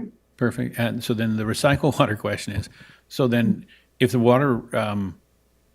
recycled water rate is 50% of the potable water rate, are we making a tremendous saving on all the conversions that we do of our home parks and things? I guess that's a two-edged sword, though. Yeah, I'd have to pull that up, but ideally, yes, the potable rate is twice as much as recycled water rate. So between water conservation and converting to recycled water, we should be saving a lot in water use in our parks. Yeah. Okay. That was my questions, and we have no other questions on the council. I'd like to open the public comment period on this item and see if anyone has questions. Do we have any prior to meeting? Mayor, we did not receive any comments on this item prior to the meeting. Wonderful. And let's check our Zoom audience. Mayor, we have 2 hands raised.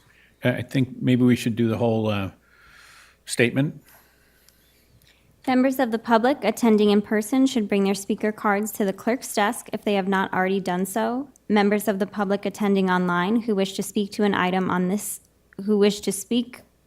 item should raise their virtual hands or press *9 if participating by phone. And now there is 1 hand raised. And I have no cards in-house, so let's have 3 minutes for this one speaker. Okay, our speaker will be Ben Peters. Ben, you may now unmute and begin to speak. Good evening. Thank you, everybody. I appreciate the mayor's comments related to the recycled water rates. I would hope at least the next presentation has some commentary on how the recycled water rates are set. It seems like they're indexed to the current rates we're talking about at a 50% discount. This goes a little bit to Council Member Healy's comments around how we're cross-subsidizing various things with our rates. And so if we're increasing our home rates so that we can subsidize our recycled water usage, it seems like that should at least be a very clear public policy choice that we're making. And I don't think the public has that level of clarity on how the recycled water rates are set, the users of those rates, and if we, to the extent we're subsidizing non-public uses of the recycled water. This is relation to the major CIP projects. You know, there's the next one on the consent item number 6 about the approval of the tertiary expansion. You know, I assume a lot of that funding is rate-based, whereas that's mostly a CIP project to expand recycled water. So it is a pretty significant future CIP expenditure on the topic. Lastly, I'd like to also focus a little bit of our attention on the biogas facility that's at the wastewater treatment plant. That's a world-class facility. I think we should be really pumping out the renewable natural gas out of that facility. I don't know how the rates are going to be set to Recology, but it seems like we have some CIP expenditure related to that topic, which again feeds into the water rates nexus. So thank you for your time, everyone. Have a good night. There are no further comments.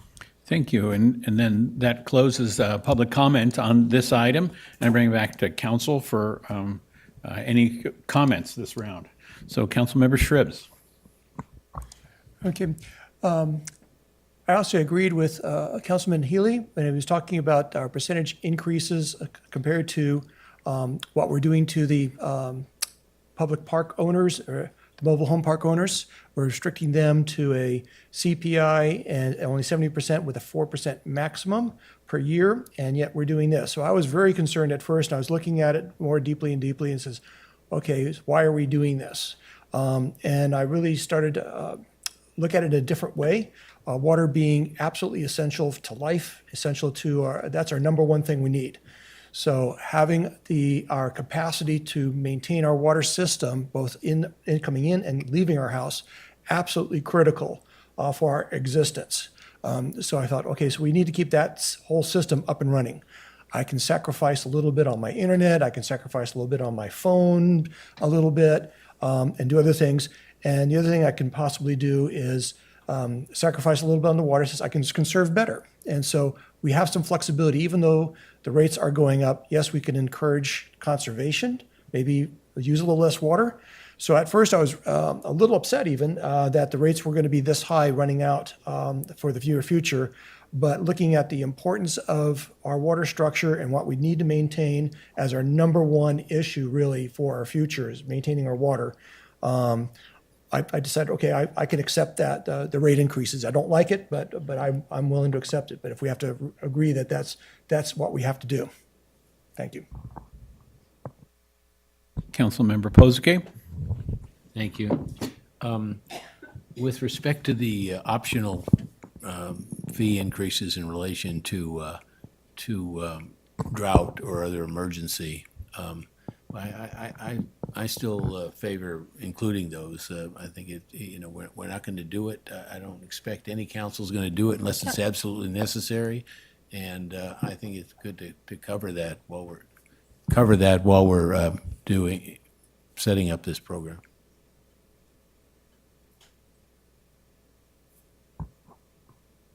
That's all. Any other comments tonight? Councilmember Barnacle? Yep. I think addressing this issue dovetails well with an issue we're going to be talking about in a few minutes. I support the rate increases. I support the contingency rates. I appreciate the context about water being for life and needing to make sure we have good systems and infrastructure.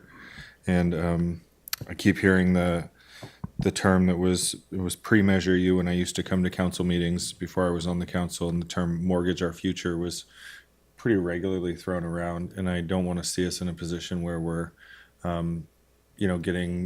we have a bunch of deferred maintenance on our water infrastructure. So I appreciate the thoroughness of the report, and I'll support the item.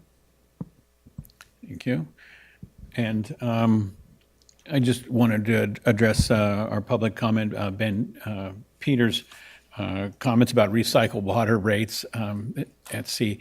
The city, of course, has two main goals with recycling water. One is to stop discharging into the river or reduce as much as possible. And then the other is to reduce, stealing away from the Russian River and the fish there. So, humanity has to live in balance. And I think that the sewer benefits of not dumping in the river and the potable side is why it's 50% and why it's supported on both the water bill and the sewer bill. If a little bit of funding comes from both sides, we achieve the two goals we need to achieve.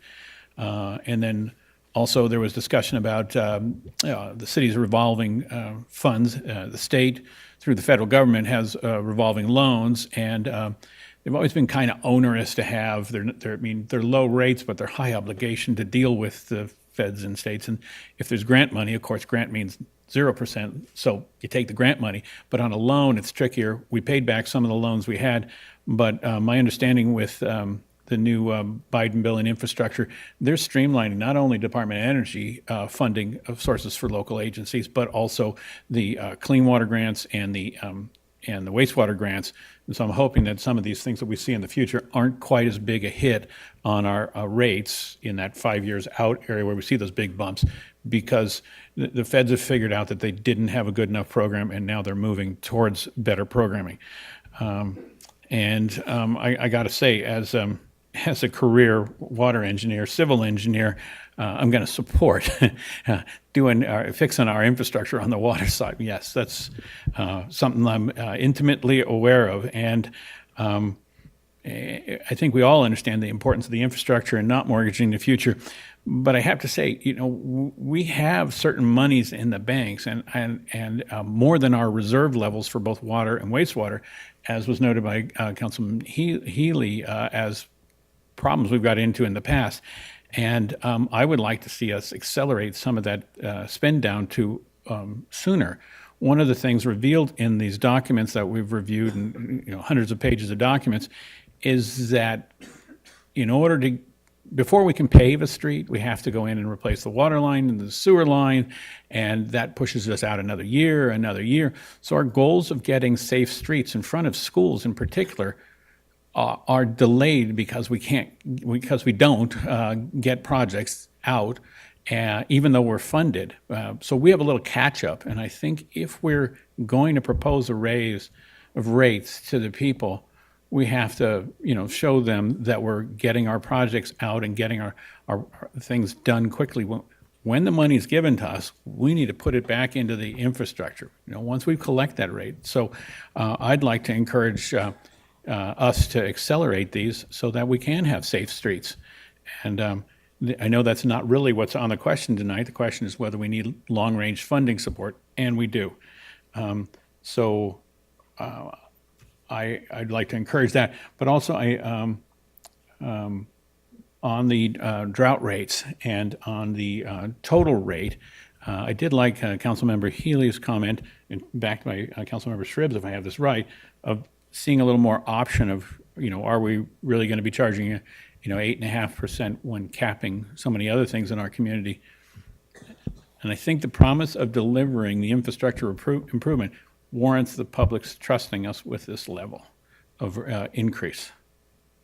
So those would be my comments tonight. And I don't see any other comments at the council level. And so I think we're looking for a motion here. I'll move the item. Thank you, Councilmember Barnacle. I'll second, Mr. Mayor. Thank you, Councilmember Now. So with that, we go to roll call vote. Barnacle, Aye. Cater Thompson, Aye. Healy, Yes. Now, Yes. Posake, Yes. Shribs, Yes. McDonald. Yes. Motion passes unanimously. Thank you very much. And that moves us to number 11. It's an adoption of urgency ordinance amending Petaluma Municipal Code, section 6.50.040A, part of chapter 6.50 of the Municipal Code, entitled Mobile Home Park Space Rent Stabilization Program. And I'd like to invite our City Attorney, Eric Danley, to lead off the presentation. Thank you, Mr. Mayor, very much. Council, members of the public, we've got some slides that we're going to go through pretty briefly for a pretty focused discussion tonight, because this is the first part of implementation, a very focused part of implementation of what the council directed at its June 5th workshop meeting following the fairly extended public outreach and discussion time that we'd had regarding the city's mobile home rent stabilization regulations. So I think Dylan was going to share those if you could get ready, Dylan. But before you do, I just wanted to start with a couple remarks about coverage of the city's regulations, because I think that's confusing to some. I think it will help as background for our discussion, and then I'll proceed to talk about what we've got before the council and what we're preparing to bring to finish the rest of the council's direction for updates on July 10th. So in terms of coverage, the city's current mobile home rent stabilization regulations apply to leases with terms of 12 months or less. They were written to have that applicability because of a carve-out and exceptions in the mobile home residence law for longer-term leases. However, as we've mentioned in our discussions about this, The legislature adopted AB 2782, August 31st, 2020, and that eliminated the exception for longer-term leases that were entered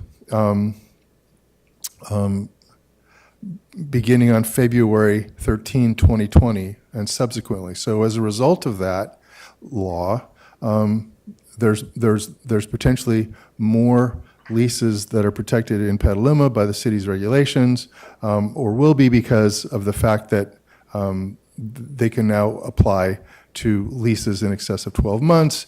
And as we've also just discussed, AB 2782, beginning on January 1, 2025, will apply to even longer-term leases entered previous to February 13, 2020.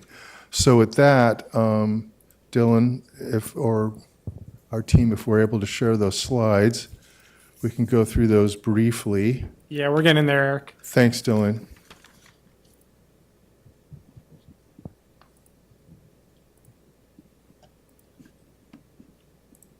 And we'll talk about what's before the council tonight in the council's direction, and what we'll be bringing subsequently, just to review, so everyone, no one need worry that the council's full direction is going to be implemented.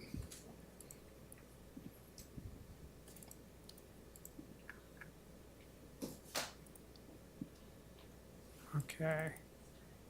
30 seconds, hopefully. Thanks, Dylan.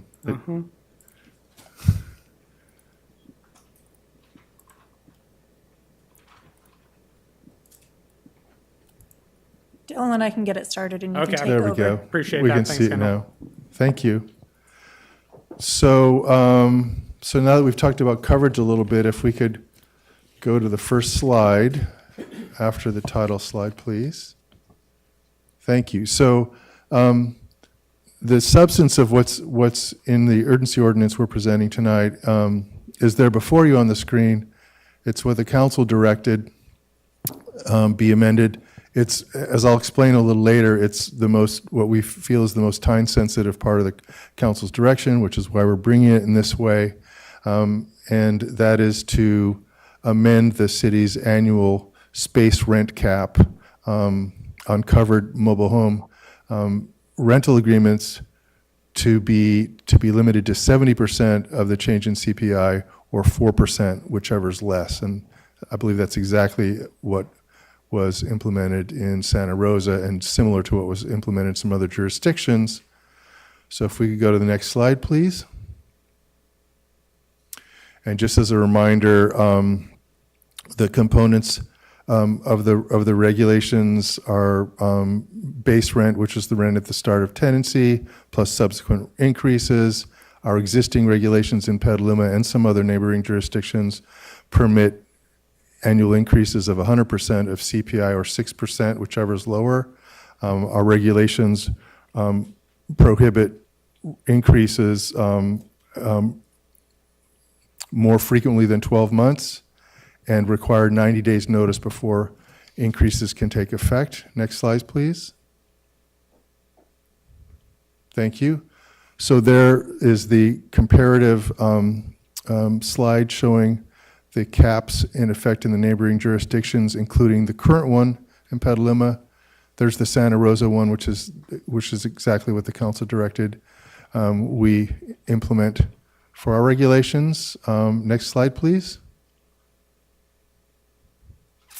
And here's the slide showing the CPI over time, which over the 20-year period, Dylan, what was that average? Can you remind me? Around 2.3, did you say? So that's important to consider, I think, even though we're in high inflation times, in comparison to the direction of the council for the amendment on the current annual cap. Next slide, please.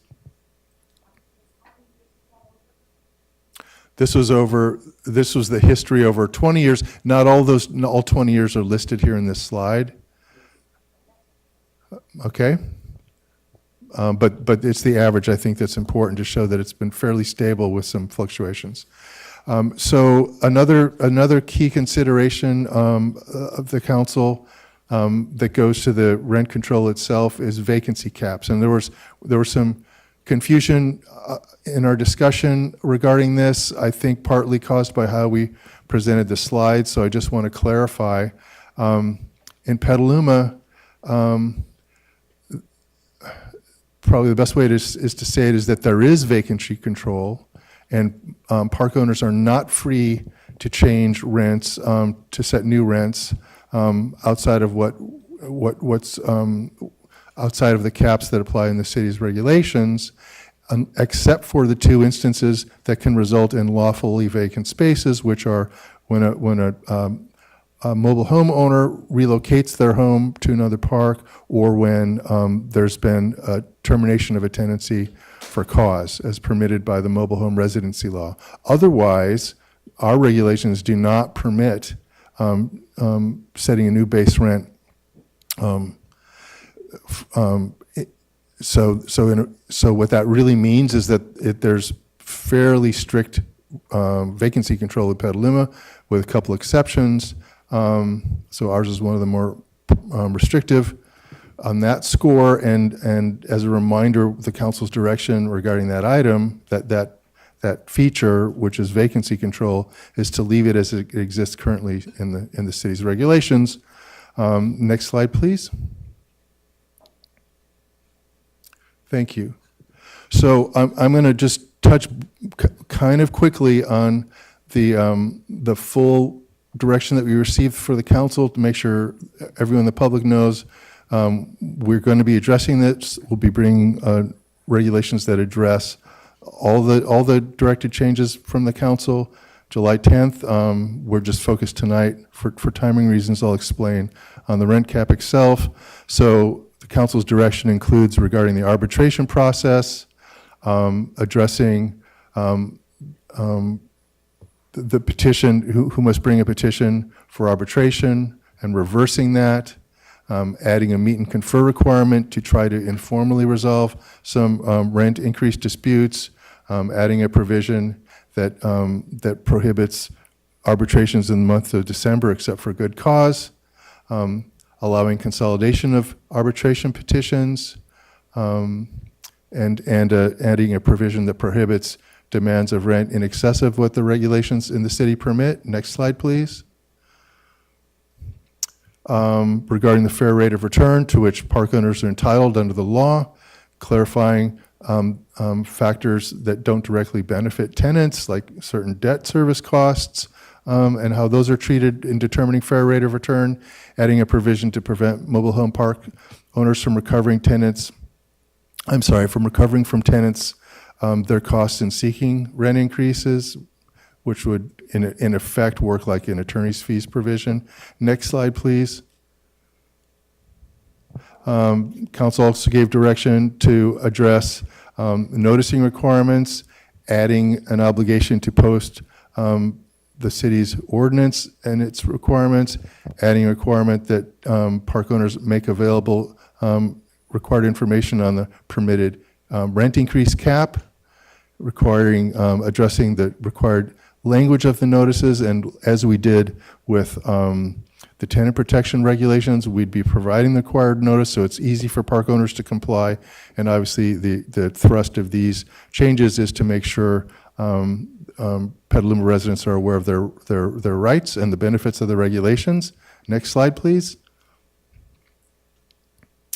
Some other amendments, adding updates to the findings and purpose in the city's regulations and in the ordinance before the council tonight. That's recommended as an urgency ordinance. You can see those updated findings. That's important to show the constitutional and rational basis for these regulations updates, and also to provide more additional current facts about the ongoing housing shortage, and make reference to the council's declared housing crisis in Petaluma. Also, some amendments clarifying some of the definitions, requiring additional information from parks about the protected spaces, prohibiting banking of rent increases, which is already prohibited, but clarifying those regulations, authorizing the city, providing additional remedies for the city to seek and to enforce against violations of the regulations. And an easy one, obviously, but important to do, is making the regulations gender neutral in their text. Next slide, please. Okay, so timing and the urgency ordinance. The issue with respect to timing is that, as we have discussed previously, the rent caps in the city's regulations are based on the July CPI, Consumer Price Index change, that is released for the Bay Area in mid-August. It's possible that if the council's direction on increases in mobile home space rents were delayed, then next cycle of increases may be in excess of what the council's direction has been, affecting this coming year and future years. So we've presented an ordinance that would provide for a cap consistent with the council's direction and neighboring jurisdictions for this year, while we prepare the rest of the administrative, procedural, and also substantive regulations that I just listed. So that's the impetus for this approach. The council members are aware, I think, and many of the members of the public too, that under our charter for adoption of an urgency ordinance, that requires a unanimous vote of the council president and urgency findings as to the facts constituting the emergency, which are in the ordinance that we've presented. And I think is that the last slide? I think so. Yes, so that is our presentation. Council, happy to take council questions and address any that you have. Thank you. Thank you very much. I appreciate the presentation. And any council questions? Councilmember Posake? Thank you, Mayor. I remember when at the last discussion, we talked about our vacancy control as it is versus, if you will, simplifying it and making it 0% for everything. And I can't remember. What I can't remember is if the straw poll of council members was in favor of leaving as it is, or whether that was related to some legal concern about changing that to 0%. I don't know that there's, I mean, Dylan, correct me if I'm mistaken. I don't know that we talked about any legal constraints. Our notes said that a majority of the council directed that we leave it as is, but that's not a vote on the item. The council can revisit that when we bring it back. I guess I was just asking this question and asking if any of the other council members are interested in making that change. What I would suggest, council member, is you're going to have an opportunity to have that discussion. It's fine to raise it now. I'd rather not have the council deliberate on that now, because you'll have a chance, and that's really not what we've agendized tonight. But I think that's how we left the discussion. But remember, those were straw polls, and that was direction. But the council's final decision is when it votes, when it's taking legislative action. Okay. So you'll get a chance. Thanks. Yeah. Great. I think you really captured the workshop effort, and so I think we should open the public comment.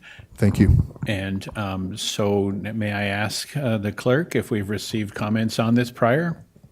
Mayor, we did not receive any comments on this prior to the meeting, although I will acknowledge there were some public comments included with the staff report.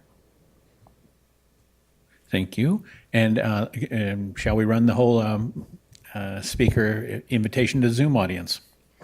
Members of the public attending in person should bring their speaker cards to the clerk's desk if they have not already done so.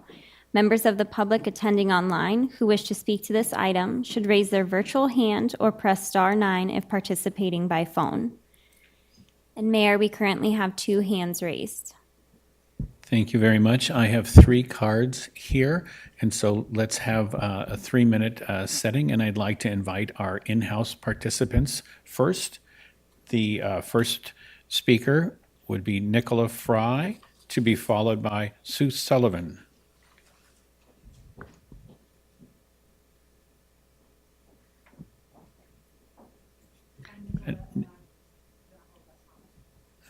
Okay, this is that moment, or it probably won't come back. Good. Sue Sullivan is next to speak, followed by Jody Johnson.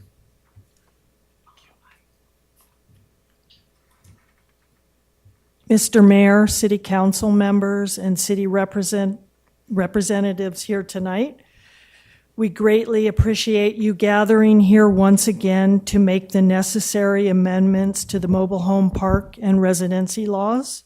I truly believe that you do understand how these changes will affect the lives of the specific senior population here in Petaluma, and that your rulings are coming from your deep knowledge and your heart as well.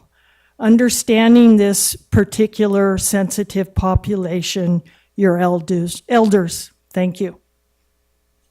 Thank you. And Jody Johnson to be followed by Vanessa. I'm Jody It's a little high for me.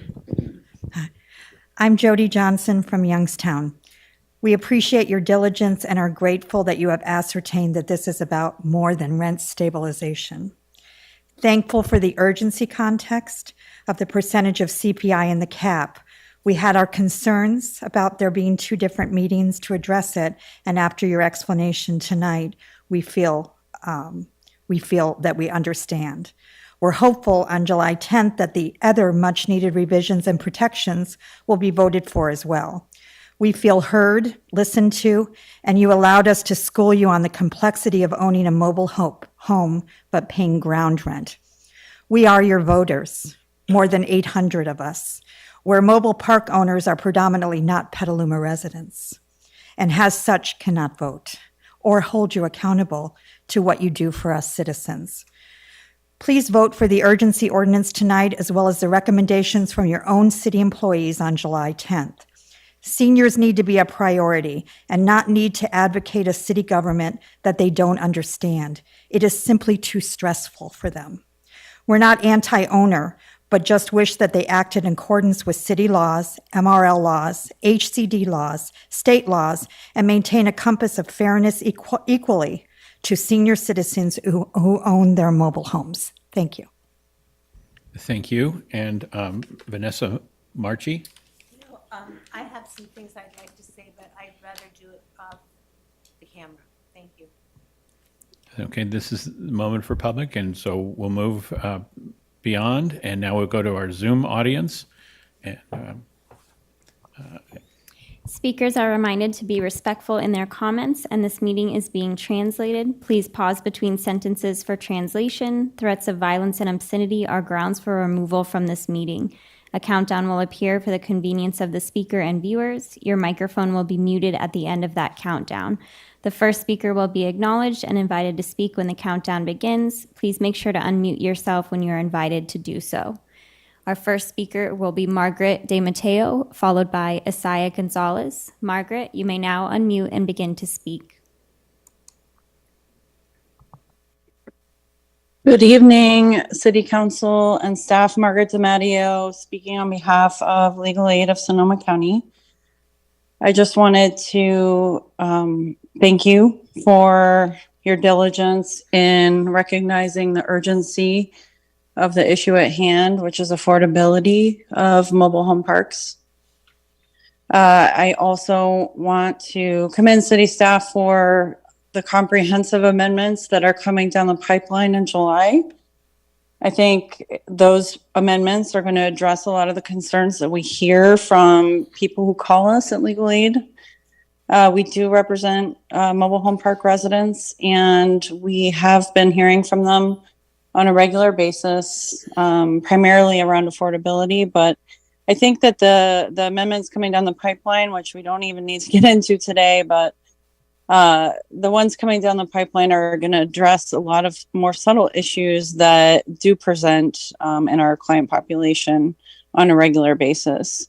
But most importantly is preserving the affordability of mobile home parks for, vulnerable residents who tend to be primarily seniors. So thank you. Thank you for recognizing the importance of this type of home ownership and giving it the credence that it deserves. And I also just want to lift up the comments of, the people who show up over and over again. Jody Johnson, I couldn't say it better than her. So I hope you listen to them. I hope you adopt this with urgency tonight and you come back in July and finish the job. Thank you so much.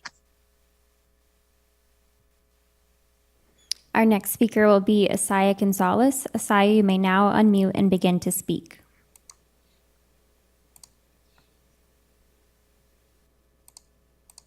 Good evening, everyone. Thank you. I'm working on it, buddy. I apologize for the 4-year-old. My name is Asaya Gonzalez, and I wanted to echo what Margaret DeMatteo just said. Thank you guys for the time given to this. And I hope that as we talk about and we discuss the difficulties going on within the mobile park home, that we also let it inform us about the overall issues plaguing Sonoma County in terms of housing and how expensive housing costs have gotten. I hope that as we listen to and hear the concerns of those within the mobile park homes, that we also consider how those decisions that we're making impact the overall decisions we should be making for those who have to pay rent citywide. I'm going to get back to my child. Thank you. Have a good night. There are no further speakers. Thank you. Then that will close public comment on this for the evening, and I'd like to bring it back for council for any for a motion or and comment. Councilmember Barnacle. Thank you, Mr. Mayor. Thank you to the public again for showing up for this item. I'm happy to support this, and sometimes when we have things, I'm hopeful that we'll have support, but I'm confident tonight that we will have unanimous support for this. And I appreciate staff bringing back the urgency ordinance to take this urgent matter seriously and demonstrate that. I also just want to double down on what the prior public commenter said about the larger housing issue that we have. We have, I'd say, a growing need for housing. It's urgent, it's pressing, and we also have many members in our community that are opposing new housing. We all get emails from people talking about no more housing, stop building more housing. And I'm asking you, when you hear people say those sorts of things, to please set them straight, because it is an issue. And we can't have that sentiment in our community. It's toxic. It's really bad. It's anti-community. It's not what Petaluma stands for. And we don't want to become a wealthy white-collar bedroom community. We want to be family-friendly. We want to allow people to age in place. And we need all of you who are feeling the hardships of housing to be advocates for housing in our community. And I ask that you please do that, because it really is a crisis. And hearing the progress on homelessness is great. And with your help and advocacy and the support of the council members, I know we can continue to make progress on this. So thank you. And I'll move the item. I'll second. We have a motion by Barnacle and a second by Cater Thompson and Councilmember Healy. Oh, okay. And Councilmember Shribs. Yeah, I fully support what we're doing here. However, I also like to always step into other people's shoes sometimes. And I say, if I was one of the park owners, I go, oh, I'm really upset. And how am I going to make money and the like? However, yeah, we have to realize they can come back and arbitrate. They can come back and say, oh, this is unfair. And they have that option. So if they really feel that it is that unfair, they can come back and go through that process. So I think this is the way to go, and hopefully we'll get started. Thank you very much. And I would like to thank staff for all the effort they put in on this. I would like to thank the public for attending and assuring the program move forward. And I think I'd like to thank Councilmember Barnacle for saying exactly what I wanted to say, which is this is symptomatic of a housing affordability and availability crisis. And I do hope you will support our other efforts at making others have affordable housing in our community. And with that, Councilmember Now. I just wanted to also thank the people that helped educate me and with emails and letters and phone calls and discussions of the mobile home. And also I reached out to people I knew that were in the business of selling the mobile homes to the older generation, and do they understand the fine print? And I really want to thank everybody for communicating what your needs were to at least myself, because this is something that there's only one little mobile home park in my district, and I had to reach out to people that I knew that were living in the mobile home parks and sell these as real estate people. So thank you for your emails, your support, coming down here. Thank you so much. This is really important, and it's a part of our community.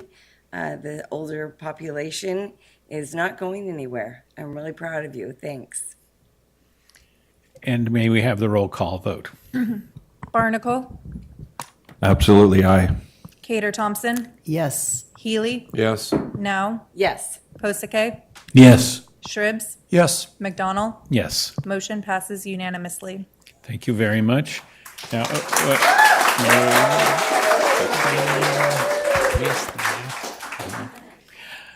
thank you all, and we'll move to our next item, which is resolutions appointing individuals to city committee and commissions and discontinuing the Technology Advisory Committee and the Youth Commission by repealing resolutions 2021-083 and 2017-088.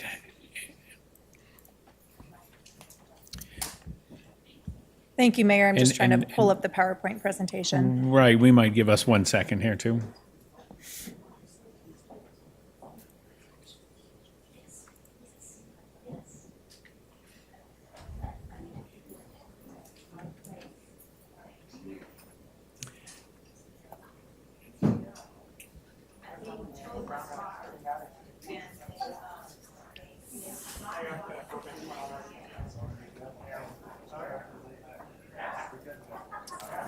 And actually, if we could, we're still in session. Let's take 5 minutes here. And so we're in recess now for 5 minutes. That will be to 9:13. Thank you.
bring our meeting back to order.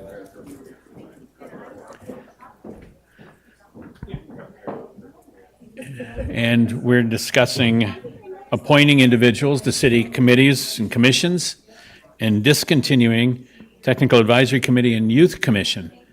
And tonight, I think the way we're going to handle this procedurally at the dais is to break that into two separate discussions and handle first the committee, the Technical Advisory Committee and Youth Committee as a topic, including general public comment, including public comment and council action. And then we will proceed to appointments for the committees is the following item with its own public comment with council action following that. So I'd like to turn it over to our city clerk to start the process off. Thank you. Thank you, Mayor. Good evening, council members. So as Mayor said, to discuss first the items of the Technology Advisory Committee and the Youth Commission. Petaluma's committees, commissions, and boards, we call them our CCBs, play a critical role in providing valuable oversight and support to city operations and inform our decision-making process.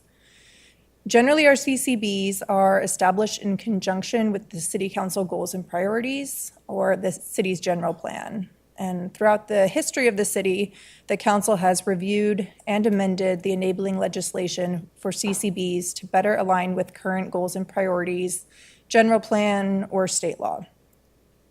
The city has greatly benefited from the time and expertise of these volunteer bodies and their members, and we want to ensure that the time that each CCB member dedicates on these advisory bodies are not only beneficial to advancing the city's work for the community, but ideally to those participating and volunteering their time. Before you tonight, staff are recommending the discontinuation of the Technology Advisory Committee because the duties of the committee no longer align with the City Council goals and priorities and do not further the work of the city in the way they did when the committee was first established. Also addressed in the staff report, there's been a lack of substantive items for the committee to discuss over the past year, which has resulted in a majority of the meetings being canceled. Staff recognize there may be technology projects that warrant community input and review in the future, and in those instances, staff would reach out to the community, including the previous Technology Advisory Committee members, to seek input and recommendations at that time.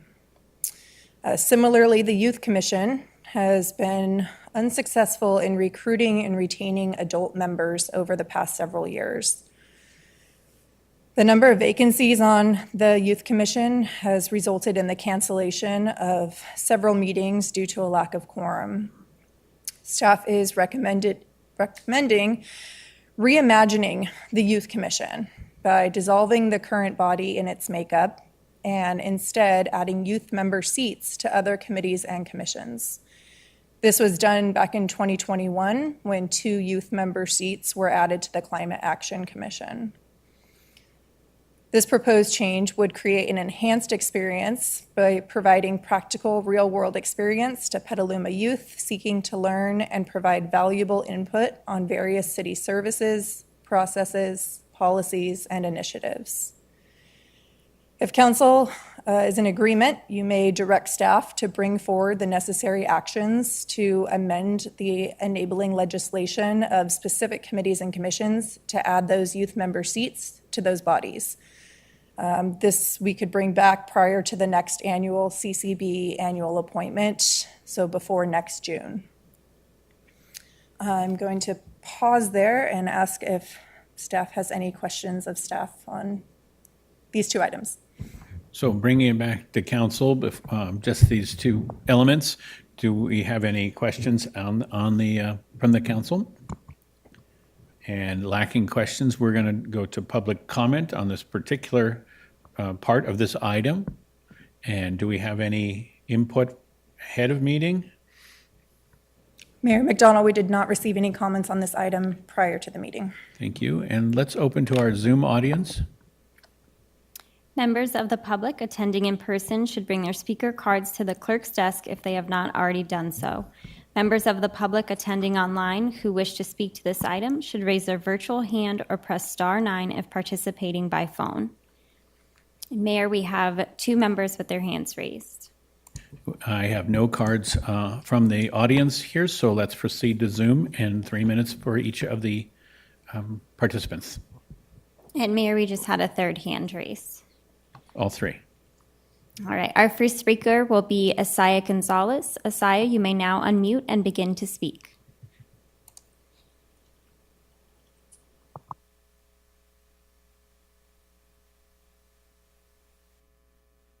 I apologize. Can I ask that you circle back? Our next speaker will be Blake Cooper, followed by Darren Racusin. Blake, you may now unmute and begin to speak. Good evening. My wife and I both served on the youth commission several years ago as adult members. At that time, it was a little bit of work, but we were able to really engage the youth members to proactively focus on the projects they actually cared about. And they ended up putting together a recommendation for a flavored tobacco ordinance to reduce the spread of flavored tobacco in Petaluma. That was something they came up with on their own. And as adult members, we were just there to help them facilitate that. We got to see people who did not care that much about civic engagement, who really just volunteered, maybe as something to do or to hang out with friends, really get motivated to get involved in their city for the first time. I do love the idea of having youth members on other committees and commissions, but let's be honest, that is a tool for young people who are already interested and who already want to be involved. We still need a body that will help engage and motivate young people to get involved in the first place. Youth Commission may have a hard time with retention, but it's getting those people in who maybe don't fully understand why they're there that is so special, because you're already going to get the people who are self-selected to join another commission. But Youth Commission provides the opportunity to inspire more people who might not have otherwise had that chance. I would strongly recommend that you keep the Youth Commission and that you really focus more on repurposing the Youth Commission to prioritize the youth members and not the interests of the adult members. Thank you. Our next speaker is Darren Racusin, followed by Asaya Gonzalez. Darren, you may now unmute and begin to speak. Thank you, moderator. I'll make my comments brief. I just wanted to advocate for Sue Kirk's reappointment to the Measure U Oversight Committee. That's not what this is about. Darren, sorry, I'm going to interrupt you there. We're holding the comments for the appointments. We'll open public comment on the appointments later after the action is taken on Tech Committee and Youth Commission. If you have any comments on Tech or Youth Commission, you're welcome to speak.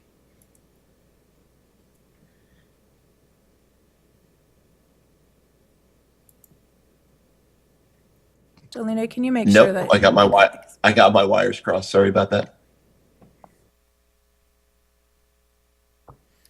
Our next speaker will be Asaya Gonzalez. Asaya, you may now unmute and begin to speak. Good evening, everyone. My name is Asaya Gonzalez. I appreciate the willingness to circle back. And that is exactly the point I want to make with the Technology Committee.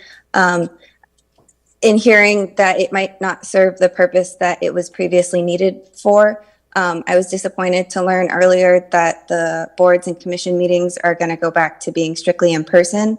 I wanted to echo what Susan Kirks brought up earlier this evening about the accessibility point. As someone who has had to figure out how to get community involved in the midst of a pandemic while also having been a stay-at-home mom with 2 small kids, Zoom and being able to participate in this way has been the biggest accessibility tool. So I hope that we can reconsider dissolving this committee and that we can reconsider going back to strictly in-person meetings and that we continue to host hybrid options for the purpose of accessibility. And I want to thank Blake Cooper for his previous comments in advocacy of the Youth Commission. I would agree that that new life needs to be breathed into that in terms of, I think it's a yes and solution, putting youth members individualized on those boards and commissions, but also giving them the space to convene as a whole so that they can gather in a large group and focus largely on what they want to focus on, and that they can strategize together. Having gone to the Democratic Convention recently, I was amazed at the Children's Caucus and the high schoolers who were invited to come present, they were given the platform to voice the issues that mattered most to them, so that the adults in the room could listen and learn and pick up on the issues that they want them focused on. And I think that that's an example that we can absolutely follow, especially given our body's experience as teachers, as being advocates for youth. I just hope we can continue to do that. Thank you. Mayor, there are no further comments. Thank you. That closes public comment on this part of this item. I bring it back to council for any comments, and I'd like to start with Councilmember Pozicate. Thank you, Mayor.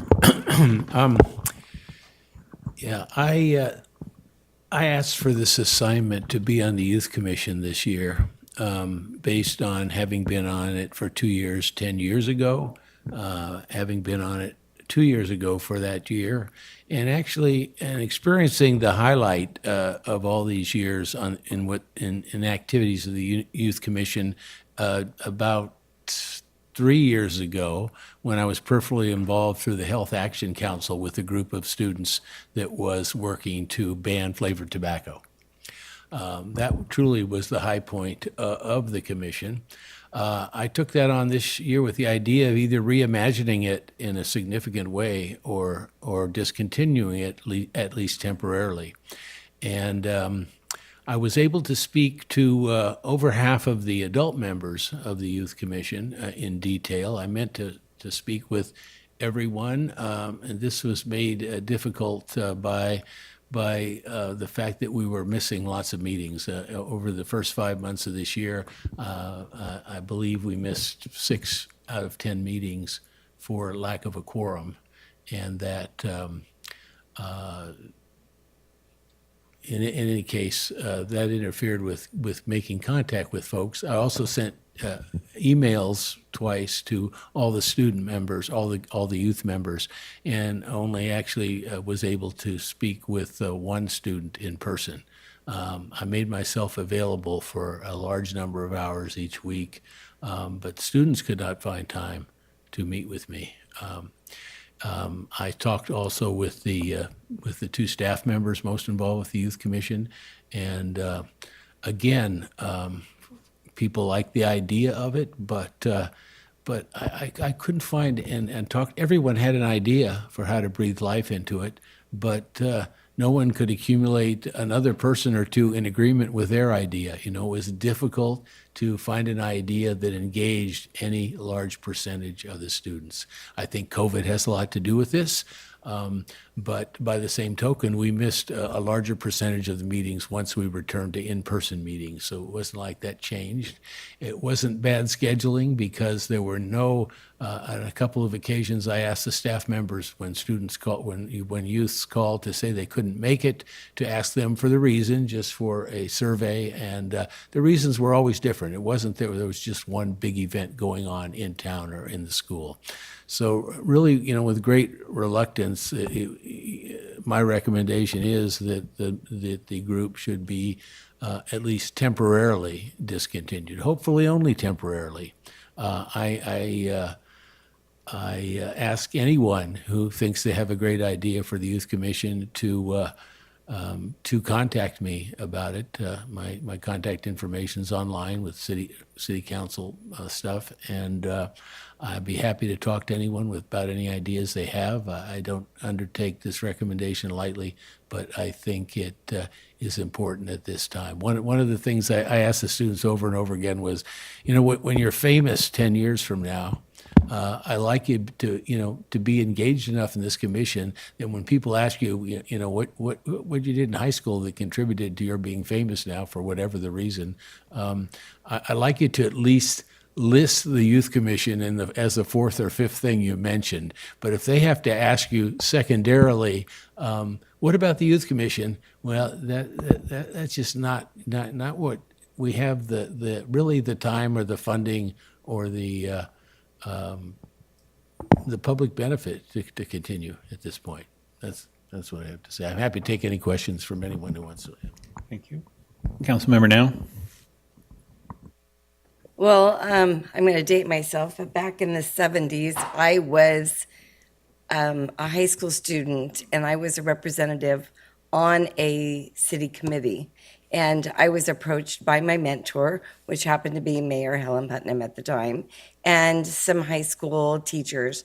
I was not old enough to drive, so my parents had to do all the transportation. But I managed to turn it into a community leadership role and continued my whole life based on what I learned being on a youth commission. So I'm sorry to see the youth commission go away. I always say, have pizza and they will come. But the youth should be representative on the different committees. If there's a place for their voice, I would love to see that. I don't know what they did to put me on there, but I was the student representative and they recruited me. So I would like to see other youth get involved in the city committees. Also, I'm sorry to see the tech committee go. I have really no technology knowledge whatsoever. I'm a preschool teacher. We do chalkboards.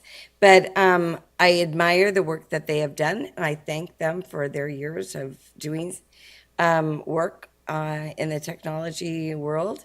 But I also like the fact that we're going to be saving some city budget.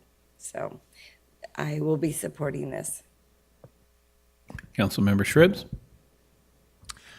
Okay, talk a little bit about both the committees. On the Technology Committee, I was actually on the very first one. That was over 15 years ago. They couldn't find enough members, and they came. Someone said, "Oh, we need you. Come on along." That's actually I got started in this whole process of working in the government areas. Back then, there was no real internet throughout the city.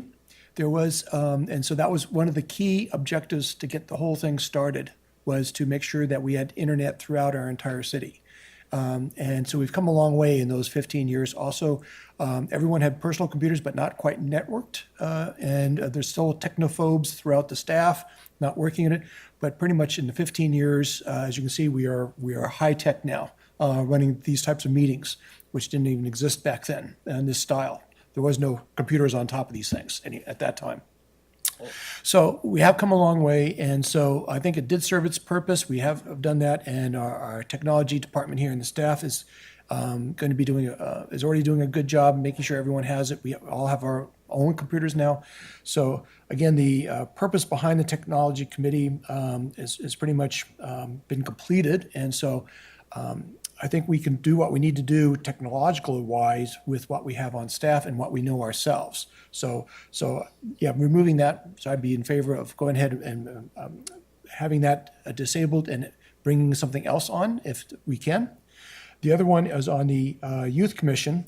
And as a committee and as a high school teacher, and I've looked at various things, and even when I was in high school way back when, we ran a whole UN session in the campus. We closed the campus down for like 2 days, and we ran a whole UN session with arguments for the various counties, countries, back and forth over this whole forum. It was like a whole week of activity there. And it turns out on my advice, I was able to get the GPAC consultants to go to Petaluma High School to have a one-day forum or workshop over there. And so there's a lot of good feedback that came in that way. And having talked to government teachers at the high school, what would be really good to actually get the students engaged, not just a few students now and then at a meeting once a month to get one thing done. We really need to go out and actually make a formal, even if we take the city council to a high school and actually say, okay, students, we're going to deal with youth activities, this whole agenda. That's what we're going to do this time. Doing something like that, or having some sort of forums where we act like a government at the school on their grounds and ask them what they want. And we're going to get a lot of feedback and a lot of input as to what do the students want and need in their future.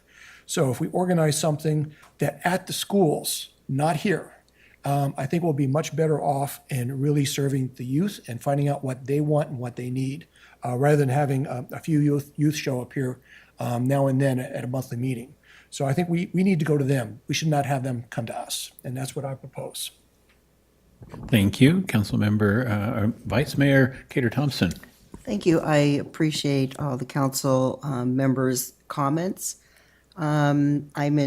I just want to kind of go back with the tech committee. It was actually Bill and Connie Hammerman moved to Petaluma. And Bill was very interested in bringing the internet to downtown. And so then the committee eventually was started. And so I just want to give Bill a great shout out, and he's no longer with us. And Connie just passed away, his wife. And they were both great people. And I just thank Bill for bringing that to our community, because it was a big deal when you know, to have internet, and especially in our old town, you know, the downtown, it was very difficult. And he pursued that, and I just want to give him the credit due, and also how sad it is that both he and Connie are not here anymore. And then as far as the Youth Commission, I like what Councilmember Shribs was saying, to work within the schools, because I think that's where you're going to get most of your youth. I still would like to look at, I'm sure there's youth that would like to be on a commission, and I think that would be great. So they could get some government understanding and participation. And that is usually a different breed of a person that really wants to do that. And I think we can figure a way to encourage people to ask to participate. I'm not sure what that process would look like, but I don't want to just end having youth participation with our other committees. I think it's a great idea. And with that, I'll end my comments. Thank you, Councilmember Healy. Thank you. If I'm recalling correctly, I think Bill knew Morse code, which is kind of a technology of the day. It's kind of a lost skill these days. Yeah, I'll support these, the staff recommendation here. I've also served as council liaison to the Youth Commission a couple times in the past, and I recognize the challenges. And I do think that allowing youth members to be appointed to some, maybe not all, of our commissions for one-year terms would be a good thing. They may not be very interested in the Senior Advisory Committee, for instance. I'm just guessing. Probably not the Airport Commission either, but the other ones. And then one other thing that we haven't talked about here, I know 10, 12 years ago at least, the city of Santa Rosa actually had a non-voting youth member of the city council.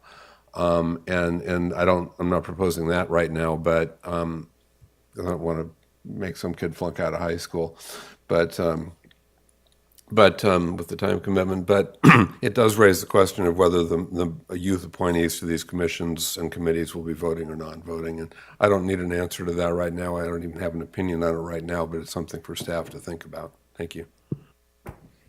Thank you, Councilmember Barnacle. Yes, I'll support both of these. I agree that we do need to do more on the youth. I appreciate what Councilmember Shrib said about going to them. I'll just share a couple of examples where I've seen a group of youth actually get really excited. The skate park being one of them. We've seen a lot of really exciting, excited youth around the skate park. They showed up to public meetings, they've spoken up, they've made their voice heard, and now they've got $1.5 million that's going to go to building the skate park. So I think something that I've taken away from that is they need to have something to push for, some big milestone.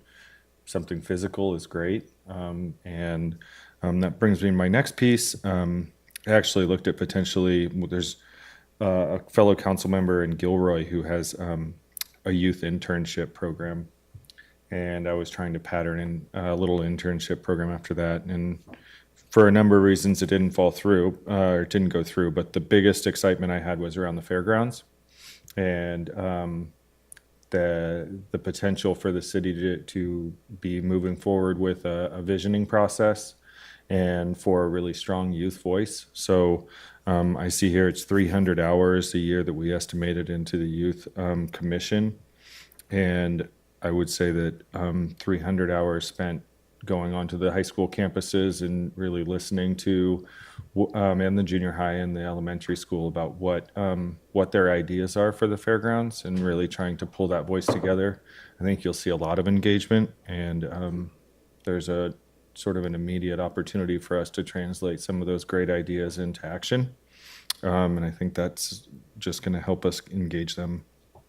To the comments about bringing back Zoom and remote meetings, I too would like to have remote meetings back for the public on the committees and commissions and boards. I think a couple of things, while we're going to have some cost savings here by shedding 2 commissions tonight, I asked for the public to be patient, because the other thing that happened tonight is we heard that our city clerk is resigning, and so we're going to be opening up a search for that. And there's a lot of staff time that goes into putting on these meetings, so please be patient. And my hope is that we can have them back in the future too, but I think we need to be patient for the time being. And with that, are we taking an initial motion right now? I'll take a motion, sure. All right, I'll make a motion to eliminate these 2, the Youth Commission and the Technology Advisory Committee. And, Second that? And a second from Vice Mayor. And I wanted to weigh in a little bit here, as it's always a sad time when you realize that anything has run its course and it's time for change, and change is difficult. I certainly enjoyed my time on my term on the Youth Commission and saw the highlights and lowlights of it. It should be noted it's had some great days. It is probably our only committee or commission that has had a state senator appear at it. And so, correct me if I'm wrong, but you know, they even the state recognized the value of having a youth commission that was engaged. And I concur with Councilmember Barnacle that when youth get engaged, they do show up and they do work. And that is also highlighted by the youth who showed up during the East Washington Fields effort and advocated for BMX track and space successfully. And I think, too, that we focus our definition of youth in this regard to high school. That was the committee's description, but it is not to say that our college-age youth don't need engagement into the public process as well. And we've tried some outreach to Sonoma State and others. The idea of interning to a committee or commission, even at an older age, is something I hope we explore. So with a motion and a second, may we have a roll call? And may we have Councilmember Healy? Just very briefly, since we're citing examples, don't forget the Superb 7, who in 2002 were 7 Petaluma Junior High School students who came and lobbied successfully for a downtown movie theater.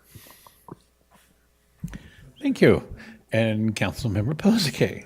I'm sorry. I just, in additional research that I did while doing this, and I went to several things that were mentioned in terms of youth presentations and such. 2 things that in the successful programs that came up several times. Number 1, payment for students for hours worked. And number 2, some requirement of the students as to something they committed to do when they signed on to be on a youth commission. That's all I have. All good input. Roll call vote. Barnacle, Aye. Cater Thompson, Yes. Healy, Yes. Now, Yes. Posake, Yes. Shribs, Yes. McDonald. Yes. Motion passes unanimously. Thank you. And now you'll take us into the appointments component. Yes, if you bear with me for just a second, I'll pull the PowerPoint back up.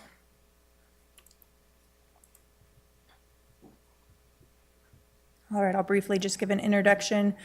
This is our annual appointments for committees and commissions. Terms are expiring June 30th, 2023 for all the members of committees and commissions. Additionally, there are several unscheduled vacancies due to members resigning prior to the expiration of terms. The annual recruitment to fill these vacancies was opened from May 1st to May 31st, 2023, for appointments to be made tonight for terms to begin July 1st, 2023. I did want to note or highlight that the city extended our outreach to advertise this recruitment. We went well above and beyond any outreach we've ever done to advertise recruitments. And some of those additional outreach efforts included posting our recruitment flyer on our Petaluma Transit buses and distributing the flyer to community groups, including Relief, Petaluma Urban Chat, Petaluma River Park Supporters, Friends of the Petaluma River, Daily Acts, Petaluma Downtown Association, Cool Petaluma, and Healthy Democracy Fairgrounds Panel. We're always looking for ways to extend outreach and to increase engagement. And I think at this point, our efforts did work. We saw quite a few more applicants than we have in previous years. We will pause for questions and public comment before going into the voting on the appointments. Thank you. Back to the city council. Any particular questions? And then let's take it to public comment. And I have one card from an in-house speaker. Do we have any anything on our website in early? Mayor, we did not receive any public comments on this item prior to the meeting. Thank you very much. And let's try our Zoom audience, invite our Zoom audience in. Members of the public attending in person should bring their speaker cards to the clerk's desk if they have not already done so. Members of the public attending online who wish to speak to this item should raise their virtual hand or press *9 if participating by phone. Mayor, we currently have one hand raised.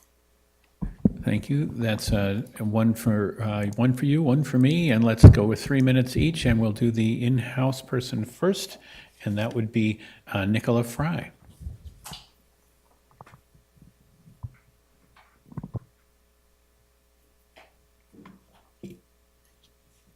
First, I'd like to apologize. I previously couldn't stand up. I went to move my foot to stand up, and my body said, I don't think so right now. So I apologize for last time I couldn't stand up. I'm applying for the senior committee. I've been a volunteer most of my life. Started in high school. I've been volunteering for 60 years. But in Petaluma, I volunteered originally when we moved the library to the library and started a museum, and I was the liaison between the city of Petaluma and the Petaluma Historical Society when we did the museum. Since then, I've been doing a lot of volunteering in schools. I'm the past president of our mobile home association in the park I live in. I do a 20-page outreach newsletter once a month to seniors on senior news and senior events. I'm part of Cool Petaluma. I'm on the board of Rebuilding Together Petaluma, and as such, I'm the chair of the community outreach. We have 3 large projects right now that I'm responsible for. We're doing curb address painting in all of the mobile home parks. As you know, they are private property, and as such, they normally don't let anybody come in and do that. So we're doing that with the help of the fire department and the police department who are supporting that project. I am in charge of fundraising for Rebuilding Together Petaluma, and we are starting a new project, which is She Builds. We are teaching and going to be working with the Wise Girls, which is a group of Petaluma students, and with female volunteers who want to learn construction trade. So that's my newest volunteer project.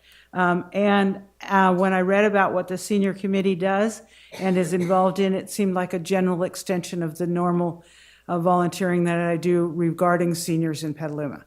Thank you. Thank you, and let's move to our Zoom audience. Our first speaker will be Darren Racusin. Darren, you may now unmute and begin to speak. Thank you. I just wanted to advocate for the tree committee, the reappointment of Howard Formby and Bill Cover. And then on the Measure U Oversight Committee, I wanted to advocate for the reappointment of Sue Kirks. I think she's done a great job in that committee, and I think it's a good way of engaging someone who's clearly very observant and very engaged with the current city politics. So I think she'd be terrific to add back on for another term. Thank you. Mayor, there are no further speakers. Thank you, and that closes public comment on this item for the evening. And I'd like to invite our city clerk to explain how the next piece works. All right, I'm going to share my screen again, and I have teed up a separate PowerPoint slide for each of the committees and commissions in alphabetical order, the same as they are listed in the staff report. I have tabulated the preliminary votes I received from council members. There are consensus on some bodies and not consensus on others, so the ones that don't have consensus, we will do a second round of voting. To begin, the Airport Commission, our first commission here, has 3 available seats, 2 regular members and 1 Petaluma Area Pilots Association representative. There was consensus of full 7 votes for both Colin Perry and Nancy Sasser. Colin is a PAPA member. Nancy is also a PAPA member, but she has asked to be appointed to a regular seat. Looking at this, there is not consensus on a 3rd regular member, so we will need to do a subsequent round of voting. I have another slide where I've removed the 4 members who received no votes. As you can see here, these members all received at least 1 vote in the first round. So I'll go through the roll call and ask you to please cast 1 vote for one of these members. Yep. Is there anyone who wants to make a plug for anyone that they feel would be particularly good? It could be helpful. Councilmember Pozike. I would make a plug, having served on the Airport Commission last year, or was it the year before? Anyway, in one of the last 2 years, for Jeff Domich. He's the incumbent there, and I found him as being the person on that commission that asked the most difficult questions, important and difficult questions. Thank you. Councilmember Now. And I will echo, you had it last term, I have it this time. And I even reached out to other airport commissioners and asked what they thought, how Jeffrey has been doing, and they thought he was very engaged. So they've had history with him, and even spoke to ones that were leaving the airport committee after years of serving, and they all recommended Jeffrey. So, Councilmember, Vice Mayor Cater Thompson. I just want to say this was very difficult, and I'm great with Jeffrey to support that. But they were all really good applicants, and people I talked to also who really are in the know also thought they were all very good applicants. But I'm fine with Jeffrey. Councilmember Healy. So I didn't vote for Mr. Domich in the first round, but I will this time. I think Councilmember or Vice Mayor Cater Thompson's comments about the applicants for this committee and commission really are true across the board. We had an incredible turnout. So with that, Madam Clerk, if it's acceptable, I would just move the appointment of Jeffrey Domich. I'll second that. And I think we're doing this as a straw poll because later we'll vote on a resolution. That's how this 1-2 thing works. But Councilmember Shribs. Yeah, whoops.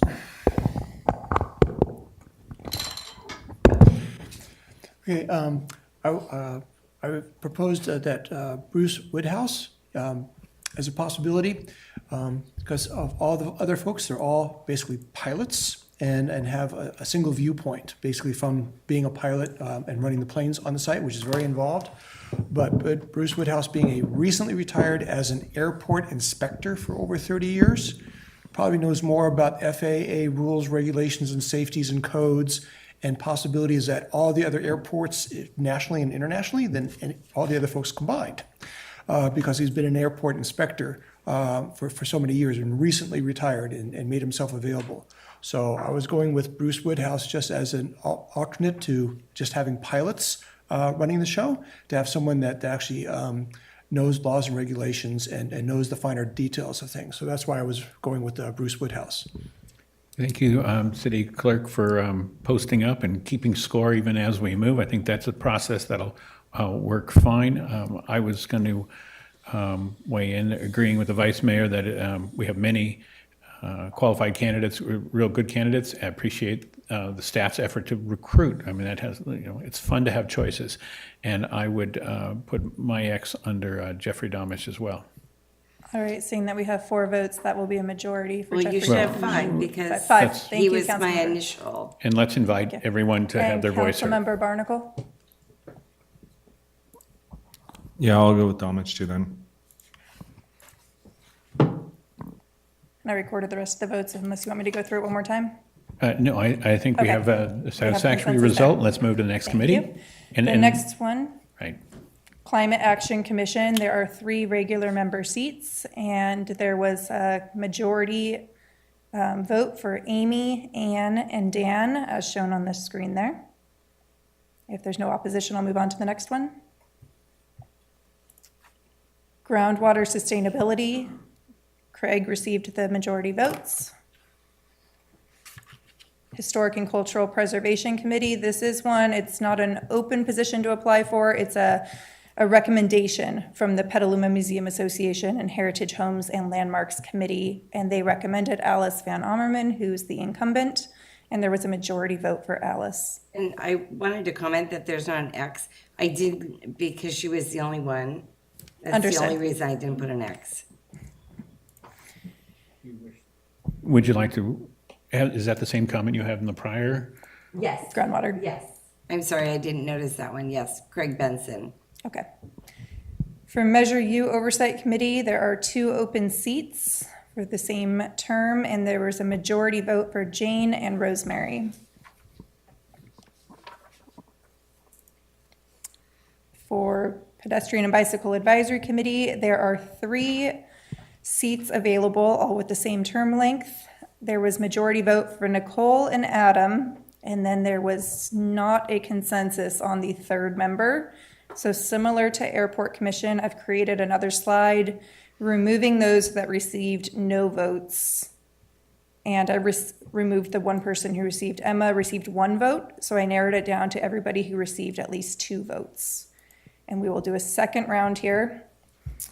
I don't know if you want to have any discussion before, if anyone wants to advocate, or if you'd like me just to take a roll call vote.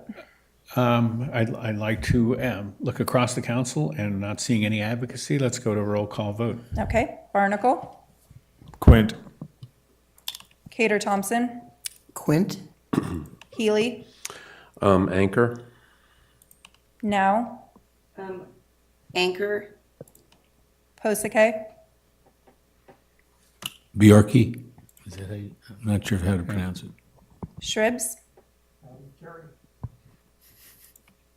McDonald. Quint. All right, I'll say we'll have to do a 3rd round vote to be able to get 4 votes on one of these. So I'm just going to remove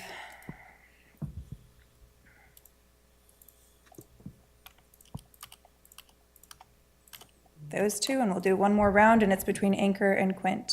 Barnacle, Quint. Cater Thompson, Quint? Healy, Anchor. Now, Anchor, Posake, Quint? Shribs, Anchor. McDonald. Quint. All right.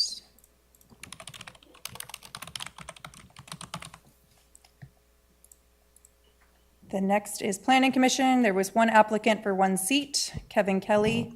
And Councilmember Now, I'll just ask, did you leave this blank? Okay, because it was the only. Public Art Committee, there are 2 vacancies, and there was majority support for Jenny and Kevin. I did need to distinguish which one will have the shorter term. One term expires next year in 2024, and one term expires in 2025. So on this screen, I've asked you to vote for the member who should be appointed to the shorter term, the term expiring next year. Barnacle? Bellway, or the one that expires next year? Correct, the shorter term. Meringue. Cater Thompson? Meringue. Healy? Bellway. Now? Bellway. Posake? Meringue. Shribs? And Bellway. Leave it up to Mayor McDonald. Meringue. All right.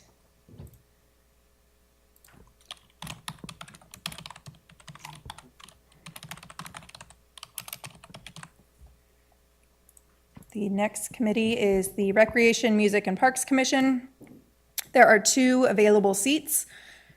Mary Ann, our incumbent, received majority vote, and then there was not a consensus on the remaining members. So I have narrowed it down for a second round vote to the members who received the majority here, Cody and Derek. Barnacle, Fagerstrom. Cater Thompson, Cody. Healy. Chisholm. Now. Derek. Posake, Chisholm.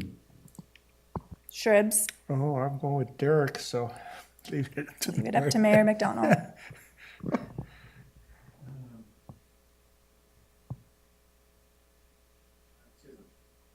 Chisholm. Thank you.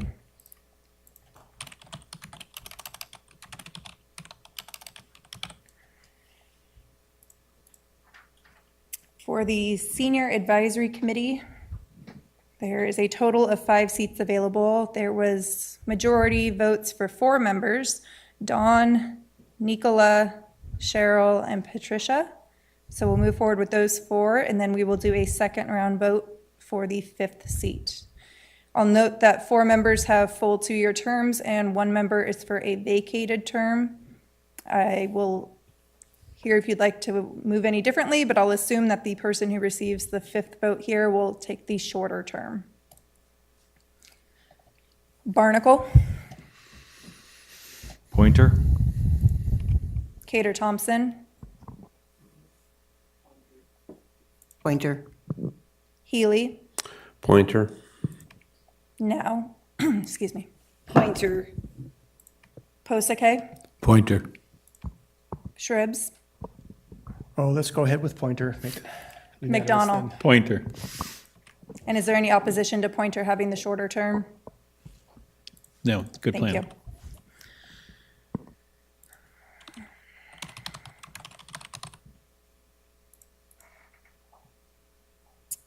For Transit Advisory, there is a total of 4 seats, 3 regular members for full terms, and 1 for a vacated term. This one was a little bit different. We had 3 applicants who put this as their first choice, and since there are 4 seats available, I also listed the applicants that said it is their second choice to serve on this committee. I did reach out to Cody to see if he'd want to serve on both committees, and he is not necessarily interested in serving on both unless it's for a temporary term. He'd more so like to be on the Recreation, Music, and Parks Commission, which you have voted to appoint him to. That said, he will do it for an interim time until somebody else can fill the seat. Need we proceed that way? If he's made his preference known, should we take him out here? Is that would be a council deliberation at this point? It's council deliberation. I just wanted you to know his thoughts on it since there are other applicants. Very much appreciated. Do we have council comment on whether to assign him? There's a short seat option, or there's, not assign him at this point. Input? Councilmember Posake? Yeah, I would be in favor of, rather than have another election later on to fill the seat for the longer period now. I think Cody would be okay with that. Okay, any, Councilmember Barnacle? We already appointed Franklin Quint as well. Are we to assume that he does not want to serve on 2 committees as well? I did not have a chance to get in touch with Franken to find out. So this has happened previously where council has voted and appointed someone to 2 committees, and they have respectfully declined one of the appointments, and we've had to bring the item back to council to fill that vacant seat. I'll just say that I'm hesitant to appoint anyone to 2 committees, especially someone who is new to committees in general. So I would advise not to appoint someone to 2 committees. So if that's the case, my suggestion would be that Gail, Helen, Eric, and Patty are appointed to the Transit Committee. And the person who has the least amount of votes would get the shorter term. Council member now? I'd be willing to move my Cody vote to Patty, Okay. and that would give her 4. Correct. Does that help? I don't think that hurts. I think we're headed in that direction, it seems like, anyway. So what we're down to is, do we have a candidate to put on 2 committees, which I guess we have with, I think, Planning Commissioner Rick Husen's on 2, and I'm trying to think of other examples. But given that Cody's indicated a preference to not serve out a term, I think we should respect that. Can I get a head nod that we direct the clerk to pull him from that item? Yes. Good, okay. Am I understanding Cody for the shorter term? Did I hear that No, correctly? to remove him. To remove him. Remove him. Okay. His preference has been known. Yeah, Okay. yeah.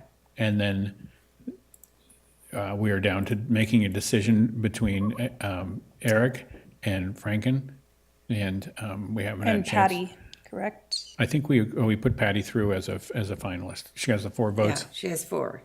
And I've got and I would move my Cody vote to Patty anyways. But I think she has the 4 votes. She's through. So the question is, we need to do a round or a conversation about Eric or Franken.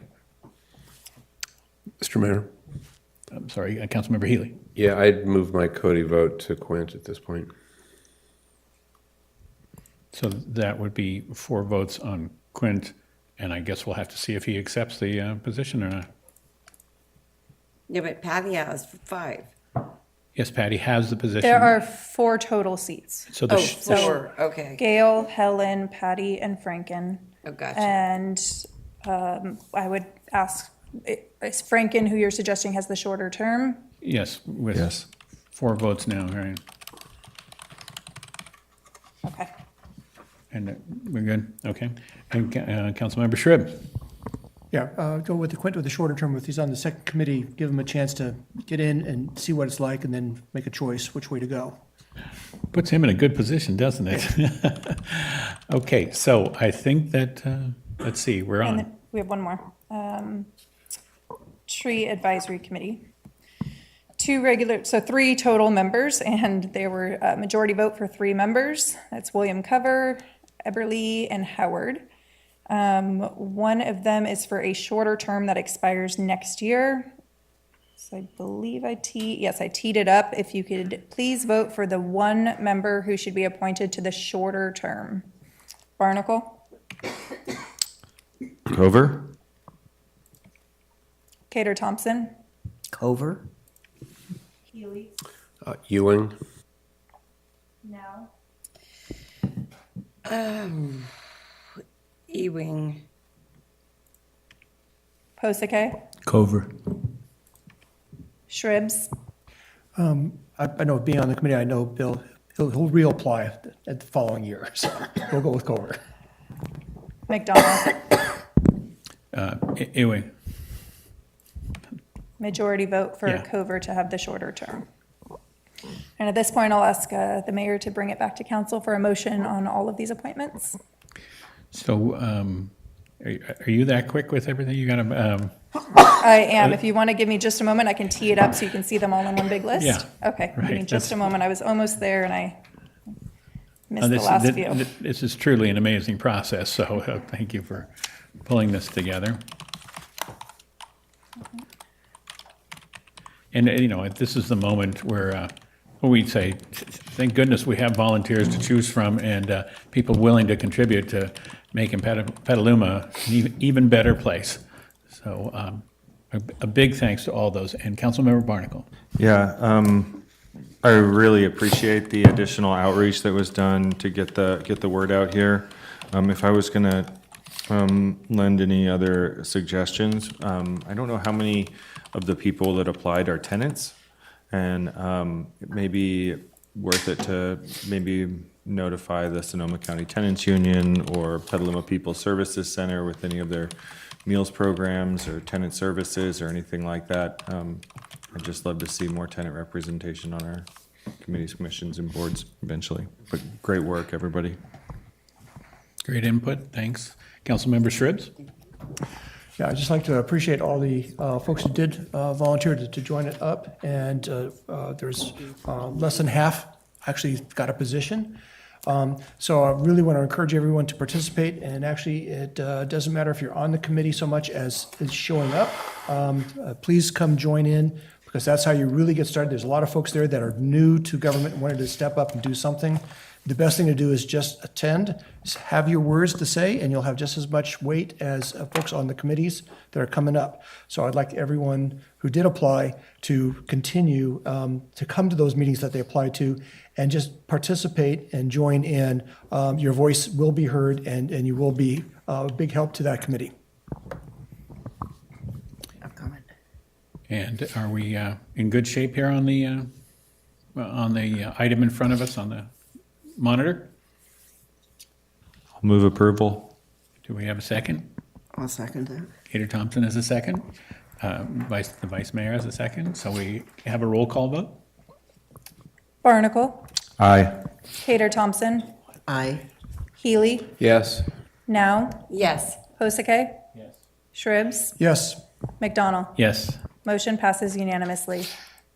Thank you. Wonderful. And our last item of the evening is the introduction and first reading of an ordinance approving the acquisition of a parcel of land comprised of portions of APN 019-210-038, 019-210-039, and 019-210-010, located at 1600 Petaluma Boulevard South. And I'd like to introduce the Assistant City Attorney, Dylan Brady, to bring this one home. Thank you, Mayor. I don't know how to get it out of this, but that's okay if everyone's okay with it. Oh, Brian will help me. Okay.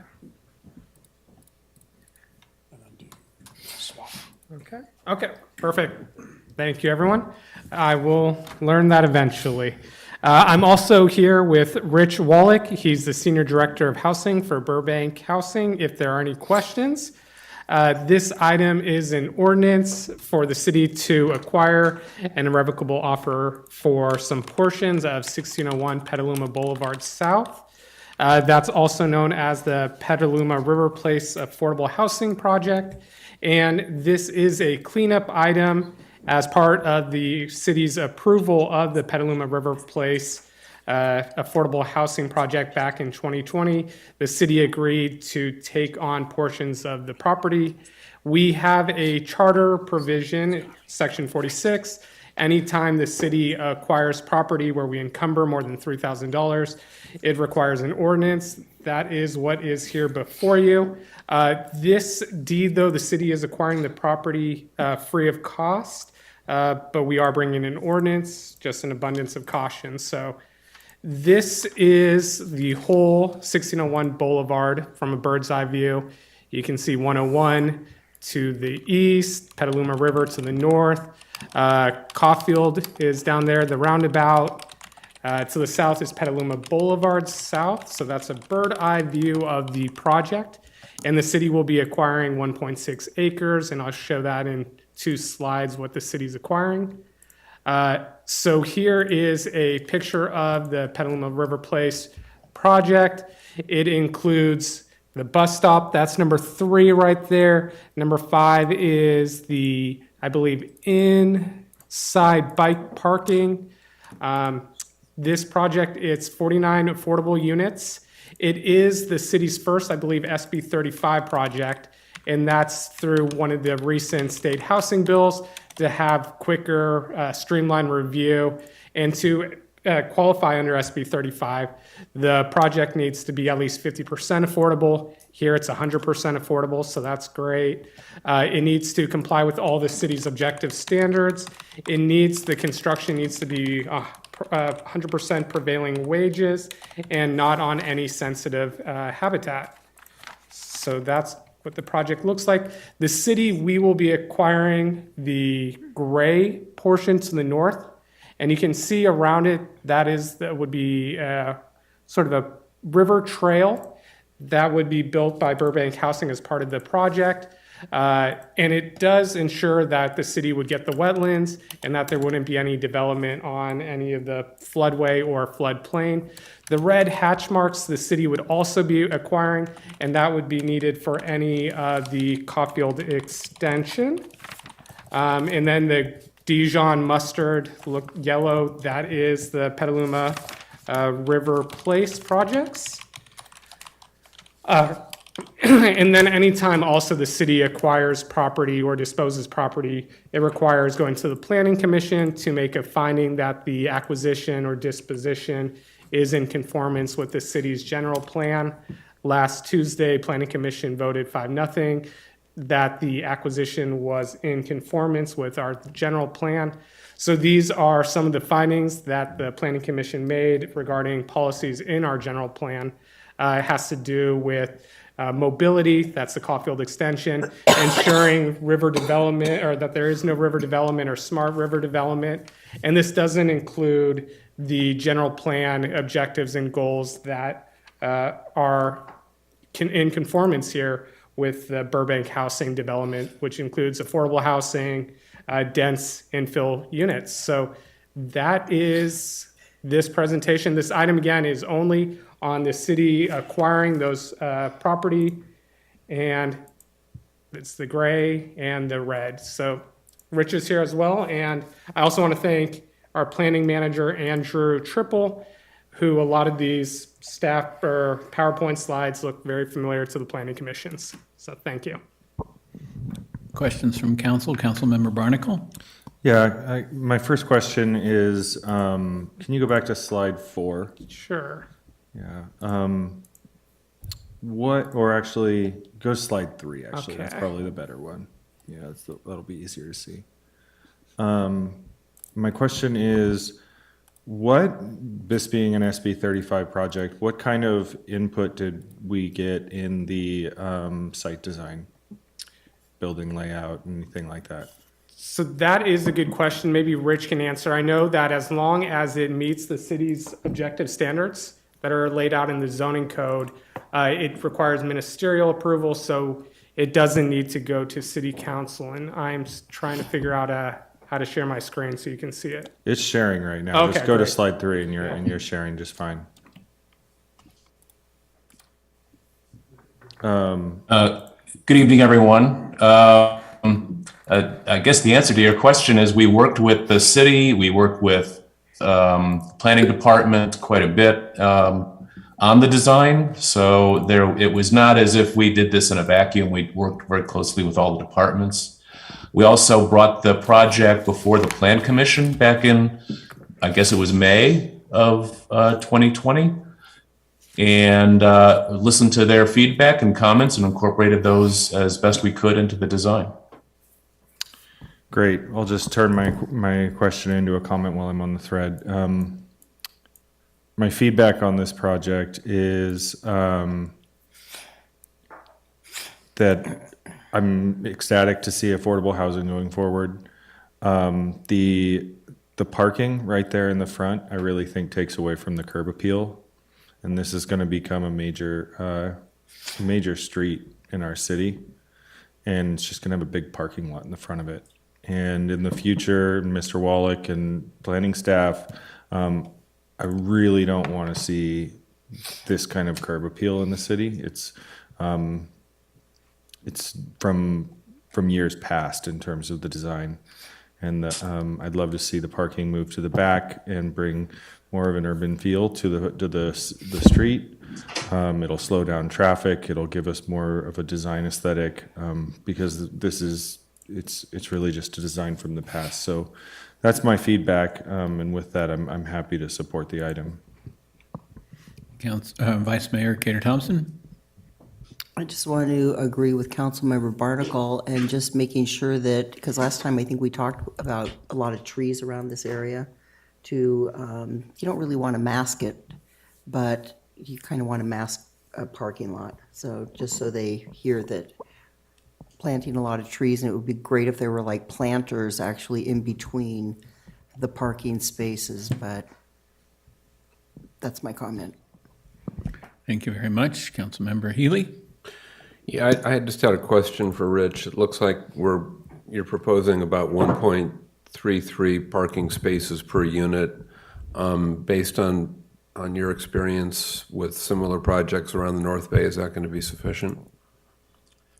We've got a tandem parking in one area to maximize the number of spaces we could get. We absolutely did our best to get as many spaces on the site as possible. So we'll work with it. We'll do resident permits. So we'll make sure that everyone has access to at least one space.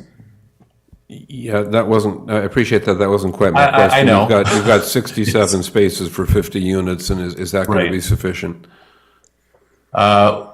It should be. I mean, we'll have to restrict the number of cars. If somebody comes in with a large family and 3 cars, we may not allow that. Okay, thank you. Councilmember Shribs? Okay, I just want to go over the bus stop, and you mentioned something about a bike station of some sort. So on the bus route, it looks like it's only on one side of the street, so it's only in one direction and rather than both directions. So I want to make sure it's cleared on that. The bus stop on the other side is on the other part of the roundabout. So it's just kind of kitty corner to the site. Good. And so right now, is there, the walkways, are they lighted or for the pedestrians? Because I know a lot of cars come down South Petaluma Boulevard screaming through that tight curve and have plowed through trees. So that's a concern for the cars, hopefully missing pedestrians. So is there a way, has that design been looked at to really maximize pedestrian safety in that zone there, if they have to cross that roundabout? Because, as I said, we've lost many trees already, I know. I mean, as you see, there are marked crosswalks, and I believe the roundabout is fairly well lit. We didn't receive any other requests on the part of the city for off-site lighting. There'll be lighting on the site. Right. I just wanted to make sure there was awareness that we have, when I was on the tree committee, we heard about that particular location and the cars coming down so fast they couldn't make it. And so half the trees have been plowed over many times. I understand at least 3 times. So that intersection needs to be looked at for safety features. Just make sure that we work with traffic on that. The traffic engineers are maybe redesigning. It's a little too tight of a curve for the speed that they're coming in at. So reducing speed is really going to be important in front where that bus station is, coming on down the line. And for as the parking goes, I'm looking at it's a triangle. If you put parking at any of those, it's either going to be facing Petaluma Boulevard, facing the new street that's going to be built, or it's going to be facing the river. So you'll be looking at it from the river, which is not the nicest place to look at things either. So it's going to be difficult to put parking and not see cars there in any of those 3 spots. So something, unfortunately, we have to live with. But yes, I agree with what was said about putting as many trees and hiding it and masking it with hedges and shrubbery, so it minimizes the visual view from the actual street. So it's a little prettier looking. Thanks. And just to comment, the Plan Commission commented on that as well. And we do have trees along that frontage, but we will take a look at adding more if we can.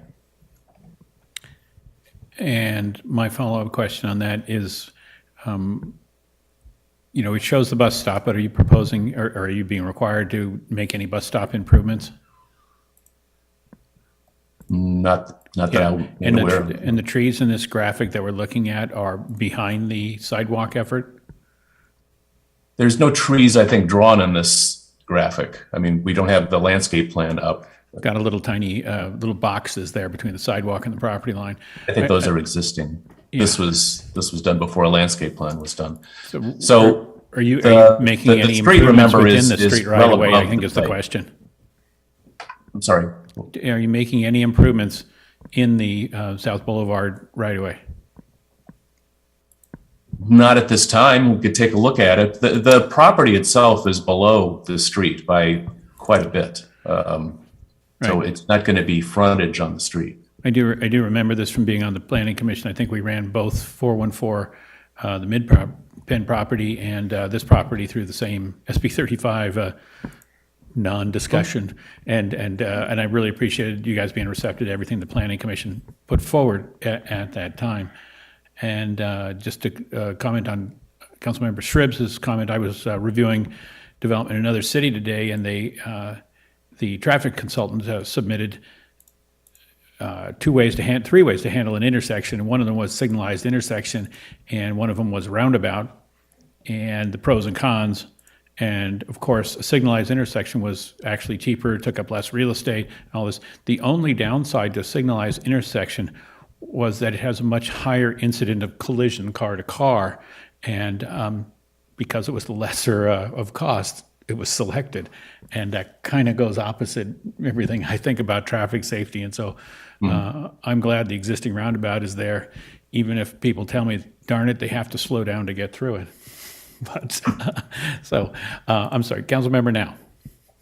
I didn't think we were going to get to comment on the design at all. Are those covered parking spaces? No, they're not. I know a lot of parking lots have the solar rooftops over the parking spaces. Could that be put into those locations of? Well, our plan is to put the panels on the building itself. Not over the parking? And not unless it's necessary to maximize our solar requirements. I'm just We're thinking going that- above and beyond the requirements of solar for. I know code. we're not supposed to be discussing this part right now, the design, but it is convenient for residents to have covered parking.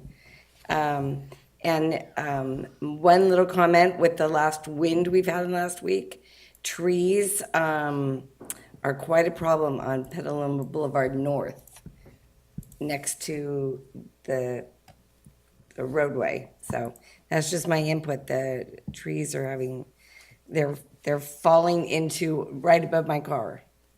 So that's my input. And I have another question having to do with the path along the river there. I know that's part of the requirements. I don't recall from when I was on planning whether it was shown inside the city parcel or whether even the potential to offer these parcels to the city occurred. And I'm wondering if, from a planning perspective, is it advantageous or disadvantageous to have the path as part of the city parcel versus within the improvement parcel? Because I could see both answers. I'll jump in on that, and Rich and Dylan, if you need to elaborate, feel free. So part of, I recognize this is coming to the council a lot of time after the fact, and on a very limited item, as a few of you have acknowledged, and that's to the nature of the processing of the project. It needed to be carved up this way, both to provide us the access we need for Caulfield, which we obviously, I think, appreciate this project providing, and also to eliminate the wetlands from the project site, or it wouldn't qualify for SB 35, which it needed also for the CEQA exemption, which we haven't talked about.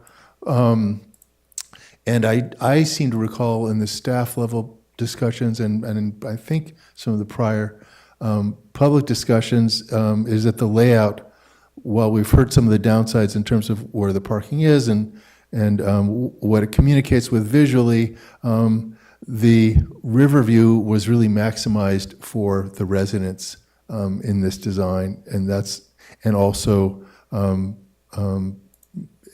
of the pathway and the features that will be provided by Burbank on the river trail. So certainly an upside and a necessity really for the Caulfield right-of-way to be acquired.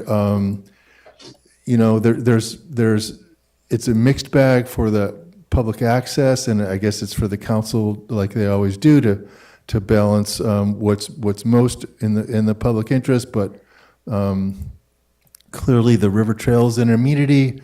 With property ownership comes liability, but then also come the affordable units, and in a way that allows Burbank to deliver the project. I'll tell you from other discussions we've been having, to which this relates indirectly, there's some really tight timelines that are being carefully followed by the project team and its lending team and staff working with the applicant to make sure it gets the very substantial HCD funding for which it's going to qualify, and permits it needs, and some site work that needs to happen to ensure the eligibility for that funding. And I don't know if you want to comment on that, Rich, but so this relates closely to that, and I think that's how I would tee up those factors, and I wouldn't pretend to strike that balance like the council is uniquely empowered to do, but those are some of the considerations I would say. I think the answer to my question is the Thanks. bike path is part of a negotiated answer for where the property line should be. Okay. Councilmember Healy? Sorry, thank you. Excuse me. Mr. Danley, could you refresh our recollection? My recollection, and tell me if this is right or not, but the red cross-hatched area, the road right-of-way for Caulfield getting to the southern crossing, that was required as a condition of approval for the Corey Heights subdivision back in the day, is that correct? And that's why we have this? I'm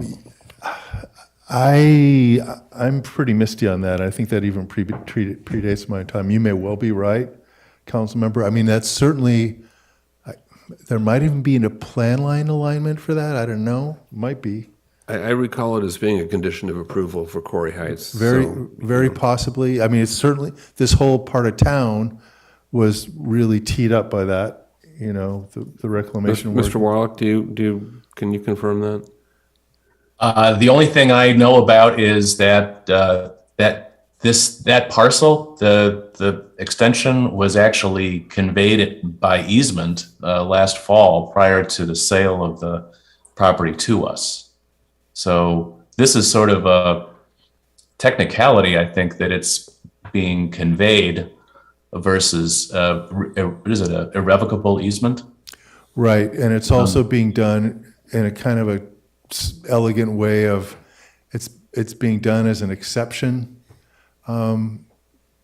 because that helps with the way the financing. Yeah, we need clean title. That's right. They need clean title for their financing, and as it is, the closing was put off to accommodate the timetable for this action that the council's taking. But we've gone through it, and I think that still holds, Rich, the conversation we had about how this keeps us on track, right? Yes. So there was some, I don't know, from my perspective, some very nice teamwork with Rich's team, lenders, title people, city staff, trying to make sure that this was going to stay on track and provide the units it's planned to provide, and these other things we're talking about that benefit the city in terms of circulation and also active transportation with a nice view to boot. Thanks. Okay, thank you. Councilmember Barnacle? Yeah, how much did the city put into this project? Does the city put any money from our impact fees or anything, or in lieu Rich, fees I or- don't believe any, right? The only kind of indirect benefit to the project, which was muchly appreciated, was your ordinance on impact fees, which took took into account all affordable projects in the city. There was no direct funding from the city to this project.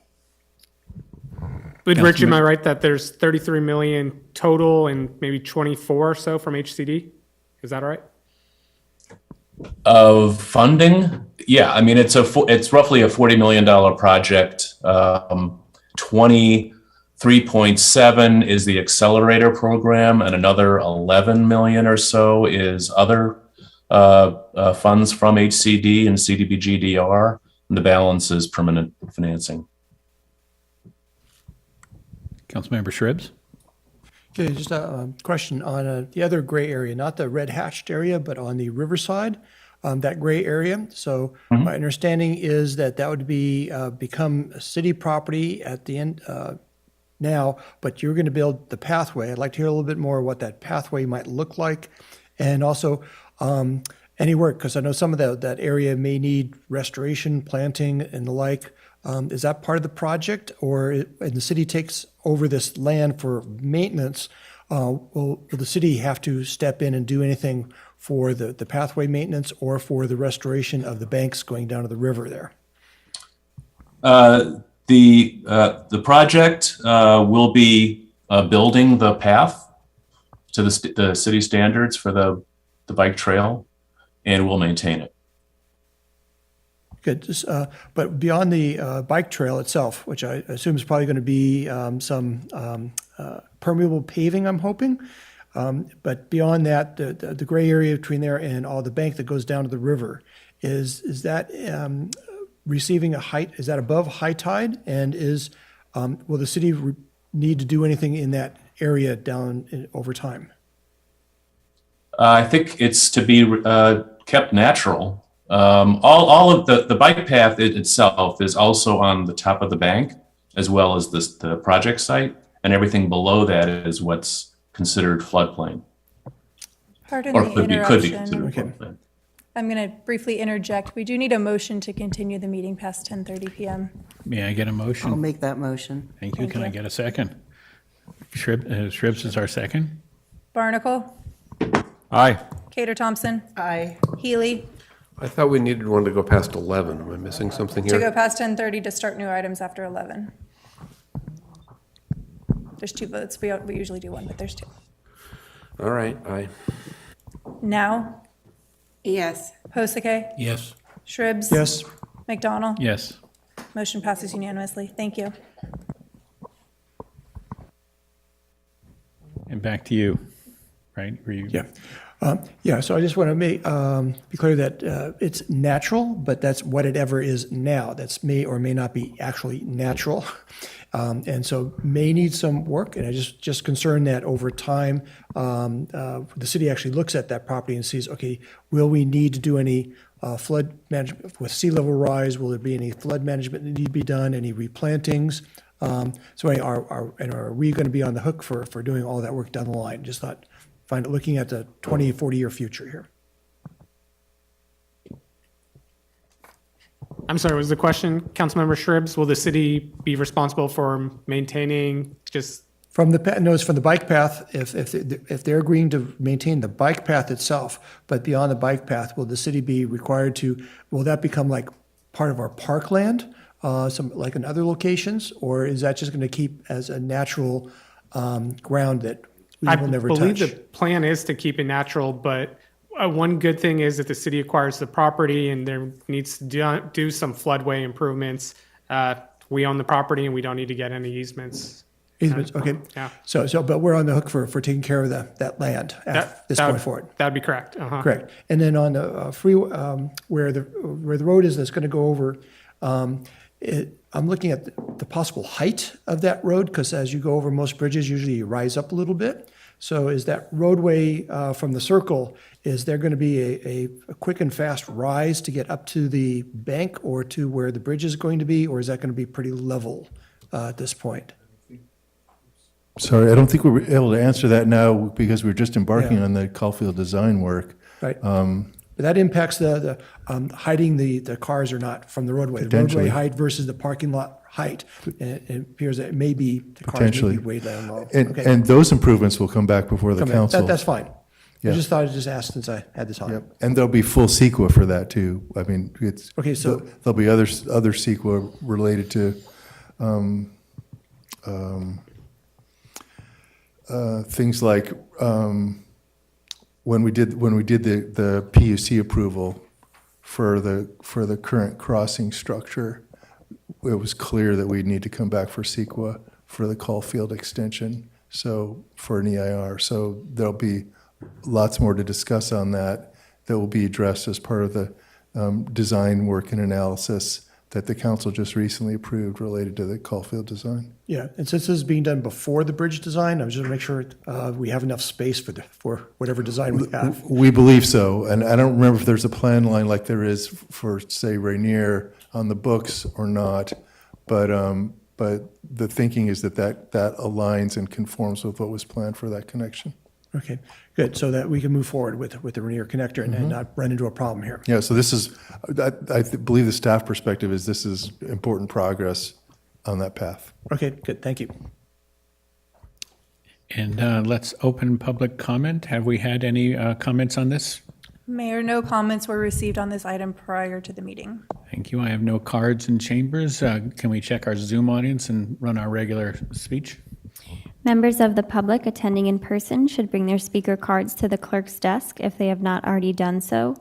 Members of the public attending online who wish to speak to this item should raise their virtual hand or press star 9 if participating by phone. Mayor, we currently have one hand raised. Let's have that voice heard.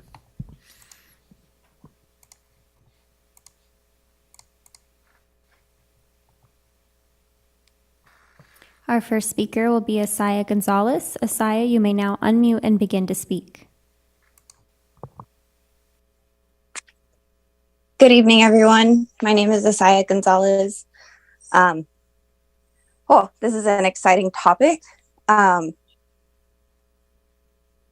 careful to say that this is one of the reasons why representation on the council is so very, very, very, very important. Being a Section 8 tenant, I really hope that, I really hope that we are taking into consideration the guidelines and the maximum payouts that Section 8 does allow for these 1, 2, and 3 bedroom units. I would also like to ask and inquire if there's a possibility to incorporate some sort of play structure for small kids, even something specifically for like small toddler age kids, and then something for slightly bigger kids to be able to engage in, because the nearest playground does require crossing a busy intersection. It would alleviate stress and would contribute to the overall health of residents in this complex. That said as well, I'd like to echo Councilman Barnacle's concerns around the parking design. Living in a currently living in a very spread out complex, it's extremely stressful and difficult if both of my kids fall asleep in the car and I need to get them upstairs. So not being able to park anywhere in close proximity to my unit is problematic, and it's problematic for any parent with kids really of any age. Never mind carrying groceries inside. That said, I'd also like to voice maybe a community garden. If the units don't have some sort of balcony or patio type of space where residents can, they themselves grow their own plants, it becomes really restrictive if there's not at least another alternative space. And I'd say that, gardens, and considering the carbon neutrality goals that the city of Petaluma has, that we should really be encouraging our residents, no matter where they land on the income spectrum, to be able to, garden and learn those healthy tools. Thank you for listening, and I hope that I'm happy to continue to give input as a lifelong apartment dweller. Very happy to give input. Mayor, there are no further comments. Thank you, and we'll close public comment now. Bring it back to council. Councilmember Healy. Move approval. Second. Second from the vice mayor. And I did want to note that we tremendously appreciate Burbank bringing forward affordable housing. I'm a little conflicted about the local control in SB 35, but if it gets affordable housing done, that's its goal. And let's move to a roll call vote. Barnacle, Aye. Cater Thompson, Yes. Healy, Yes. Now, Yes. Hosake, Yes. Shribs, Yes. McDonald. Yes. Motion passes unanimously. Thank you. And I believe that Yeah, closes. may I say something? You may. I would like to respond to Asaya's comments, Ms. Gonzalez's comments. There is a playground on the property. There's also a community garden on the property, and each unit will have an outdoor balcony or patio. So wanted to share that. And also there's a drop off in front of the entrance. So don't have to walk from your car. Thank you very much for that added input. Thank you very much to staff for getting this to the finish line, and it's the finish line of our meeting. So meeting adjourned. Thank you all very much tonight.